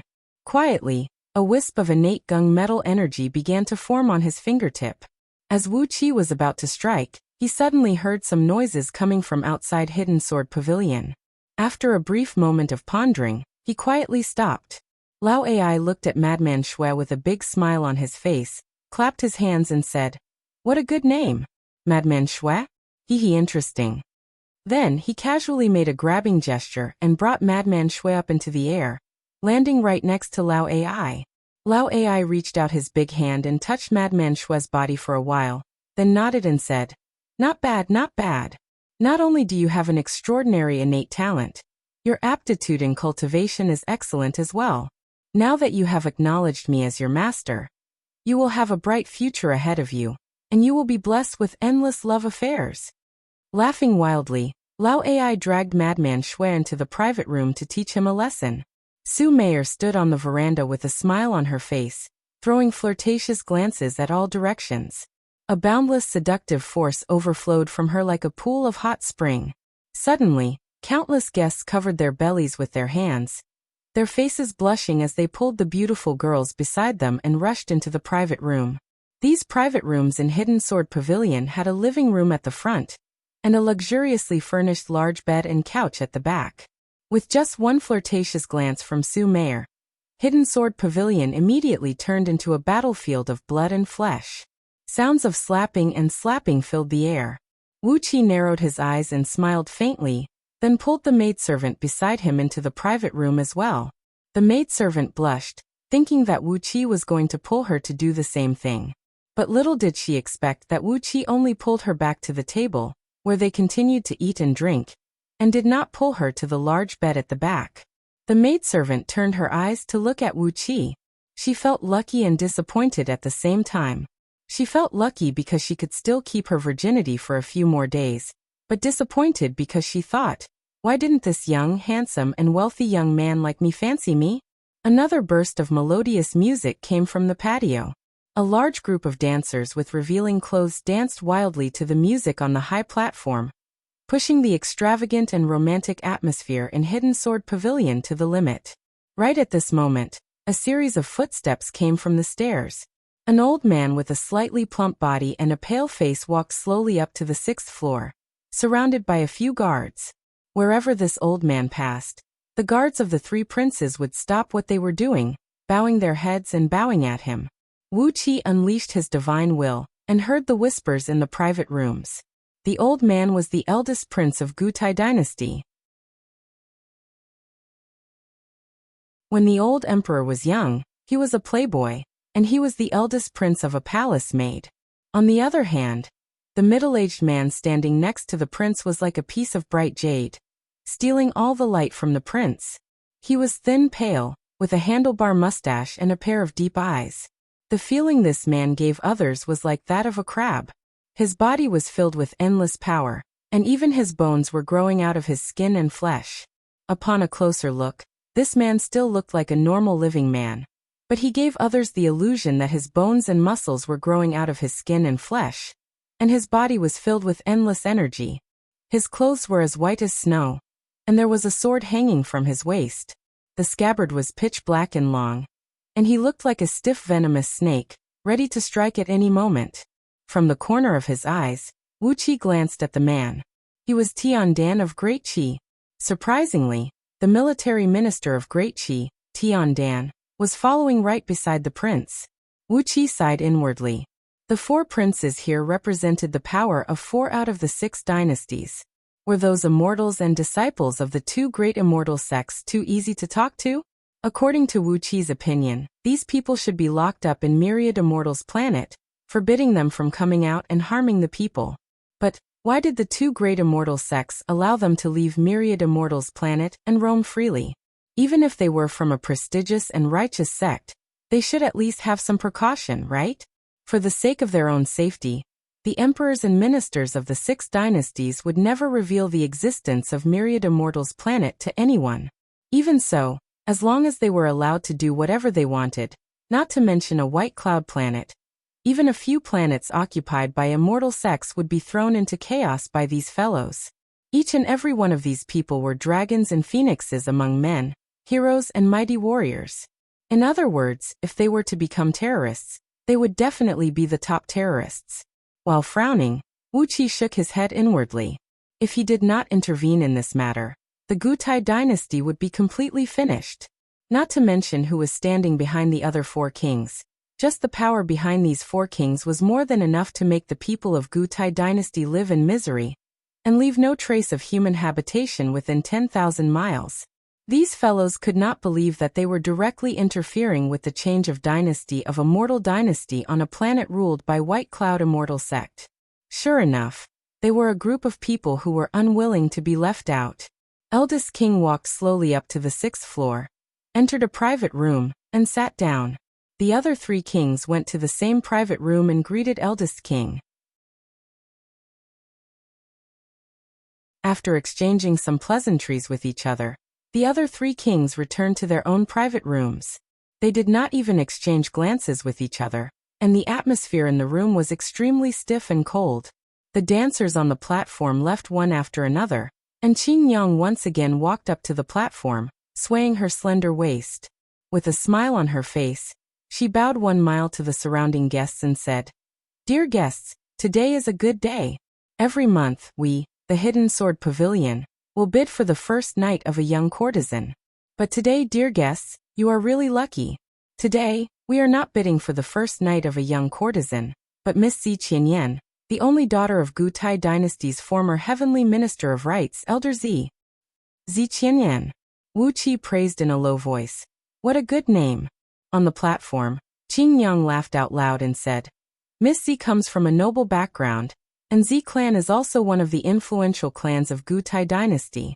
Besides that, Miss Zi is an expert in zither, chess, calligraphy, and painting. What is even rarer is that Miss Zi is an expert in the art of war, and she is the most outstanding military strategist among the younger generation of Gutai dynasty." None of the surrounding guests made a sound, and all of them had their eyes fixed on Qing Yang. Within the coverage of Wu Qi's divine will, he found that the heartbeats of several thousand guests were increasing rapidly, and the blood flowing in their veins had increased by at least 30%. There were even some filthy conversations coming out from a few rooms on the 5th and 6th floor. In the room above Wu Qi's head, a few men with unknown backgrounds were laughing obscenely, talking about how they would join hands and bid for Zi Qianyan's first night, then take turns to enjoy her. This Zi Qianyan, what crime did her Zi clan commit to be sent here? Wu Qi gave the serving lady next to him a look, then casually tossed a deep-water pearl the size of a toddler's fist over to her. The serving lady caught the pearl, glanced around cautiously, lowered her voice and said, "Treason." Her entire clan was executed, and Zi Qianyan was sold into an official brothel, then sent to Hidden Sword Pavilion. Treason? Wu Qi raised his brows. It was indeed a classic crime. It was still possible for a high-ranking official from the Ministry of War to commit treason, but the Heavenly Minister of Rights was a noble official who was in charge of the imperial court's etiquette. How could he commit treason? Was he going to overthrow the Gutai dynasty with a group of scholars and a kitchen knife? Twitching his lips and shaking his head, Wu Qi breathed out a long sigh and said, "Another unlucky fellow. Which prince is it that accused Zi clan of treason?" The question asked by Wu Qi was very straightforward, and he did not try to hide it at all. The serving ladies in the room had their faces turned pale, and none of them dared to say a word. They bowed their heads and bowed their heads, not daring to look at Wu Qi. Shaking his head, Wu Qi decided not to force these serving ladies, who were also pitiful people. Stroking his chin, he murmured under his breath, "Look, if she is really a stunning beauty and is truly talented, I might as well kidnap her and let those bachelors around me take advantage of her." Counting with his fingers, he realized that Lu Chengfeng did not have a girlfriend yet, and Meng Xiaobai and the others were also bachelors. There were too many bachelors around Wu Qi, so it was only right for Wu Qi to bring back a few stunning beauties and help his brothers solve their marriage problems. Thinking of this, Wu Qi could not help but grin foolishly. After saving Zi Qianyan, regardless of whether she was willing or not, he would marry her to Lu Chengfeng, and regardless of whether Lu Chengfeng was willing or not. After that, Great Yin dynasty would have a legitimate reason to meddle in the affairs of Gutai dynasty. To avenge Zi Qianyan and her entire family, it was a good excuse. As a daughter and son-in-law seeking revenge for her father and father-in-law, Patriarch Jiang Yun could not find any fault with it. While he was thinking about his plan, he suddenly heard the beating of drums and music from below. A dozen tall and burly shrews were pushing and shoving each other, grabbing a skinny and tall girl, who had a gentle and elegant appearance, and had a spirited style of riding, and walking up the dais. The girl's expression was still calm, and her eyes were as clear as water. Facing the naked malicious gazes that fell on her from all directions, she didn't have any reaction. She just stood coldly on the high platform. Clad in a pale green long dress, Zi Qianyan stood on the dais, as if she was the only person on the entire dais. Qing Yang and all the other shrews were overshadowed by her temperament, like a ball of sheep dung standing next to a bright pearl or a beautiful jade, and could not attract any attention from others. Suddenly, Qing Yang's voice became much lower. She gave Zi Qianyan a resentful look and said in a low voice, "Everyone, please feel free to bid for her. As long as the price is high enough, young Miss Zi will be his tonight. If there is a wealthy guest who has taken a fancy to young Miss Zi and wants to take her as his wife, we can still negotiate. But the price will be extraordinarily high." In the private room where the 8 princes stayed, Xiang Yu's voice, which was as calm as ice yet mixed with an inexplicable fanaticism, was heard coming out. "It is truly a waste of a heavenly gift for such a stunningly beautiful woman to end up here. I want her entire body. Now name your price. How much is Zi Qianyan's entire body worth?" Standing on the dais, Zi Qianyan held her head high, but 2 drops of tears were slowly sliding down her delicate and pretty cheeks. She was a proud and arrogant beauty, but now, she was reduced to being sold like a commodity. What else could she do other than cry? Wu Qi cleared his throat and thought, "It is you, Xiang Yu, who asked me to name my price." Slapping the table forcefully, Wu Qi cried out, "A mountain of gold! I want this young lady." Wu Qi changed the tone of his voice, making it sharp and shrill, like the unique tone of a eunuch. When his voice rang out, it immediately stirred up all the people in Hidden Sword Pavilion. A mountain of gold? There were less than 10 people in Hidden Sword Pavilion who dared to name such a price, including Xiang Yu and Lao Ai, who were not from the 6 dynasties of Gutai dynasty. Using a mountain of gold to buy a young lady, even if she was the beloved daughter of the former heavenly official of the Ministry of Rites, was just too much of a waste. Right after Wu Qi's voice faded, a shrill whistle of swords suddenly rang out. Miserable howls could be heard, as a dozen green-clothed pimps from Hidden Sword Pavilion rolled into the hall, their bodies covered in blood. They howled and screamed, rolling and struggling on the ground. Some of them had just rolled a few times, and their legs were already broken. A young man in white clothes, who looked to be in his early 30s, held a snowflake-like long sword in his hand as he strode into Hidden Sword Pavilion. He strode into the atrium, then strode up to the dais. He shouted sternly, "Don't be afraid, Yifeng is here. Whoever dares to stop me today, don't blame me for being merciless with my sword." A few thugs from Hidden Sword Pavilion went up to greet him. Li Yifeng gave a wild laugh and swung his long sword. A sword beam swept across like a waterfall, and a few thugs howled miserably as they were cut in half at the waist by Li Yifeng. Their internal organs and intestines spilled all over the ground. When the sword was unleashed, the entire hall was shaken. How dare this Li Yifeng cause trouble in a brothel owned by their lord? Most importantly, there were 4 princes from Gutai dynasty here today. On the dais, Zi Qianyan's body trembled. Suddenly, she snapped sternly, "Li Yifeng, are you crazy or stupid? Get out of here." Without saying a word, Li Yifeng strode up to the dais, stepping on the blood and internal organs on the ground. You're tuning in to the Li Mei's Wuxia Whispers YouTube channel. We're so grateful for your support, and don't forget to subscribe to join us on this incredible journey through captivating stories. Your generosity through donations truly makes a world of difference, as it's the primary source of revenue that allows me to expand and enhance this channel for you. Thank you from the bottom of my heart for being a part of this adventure.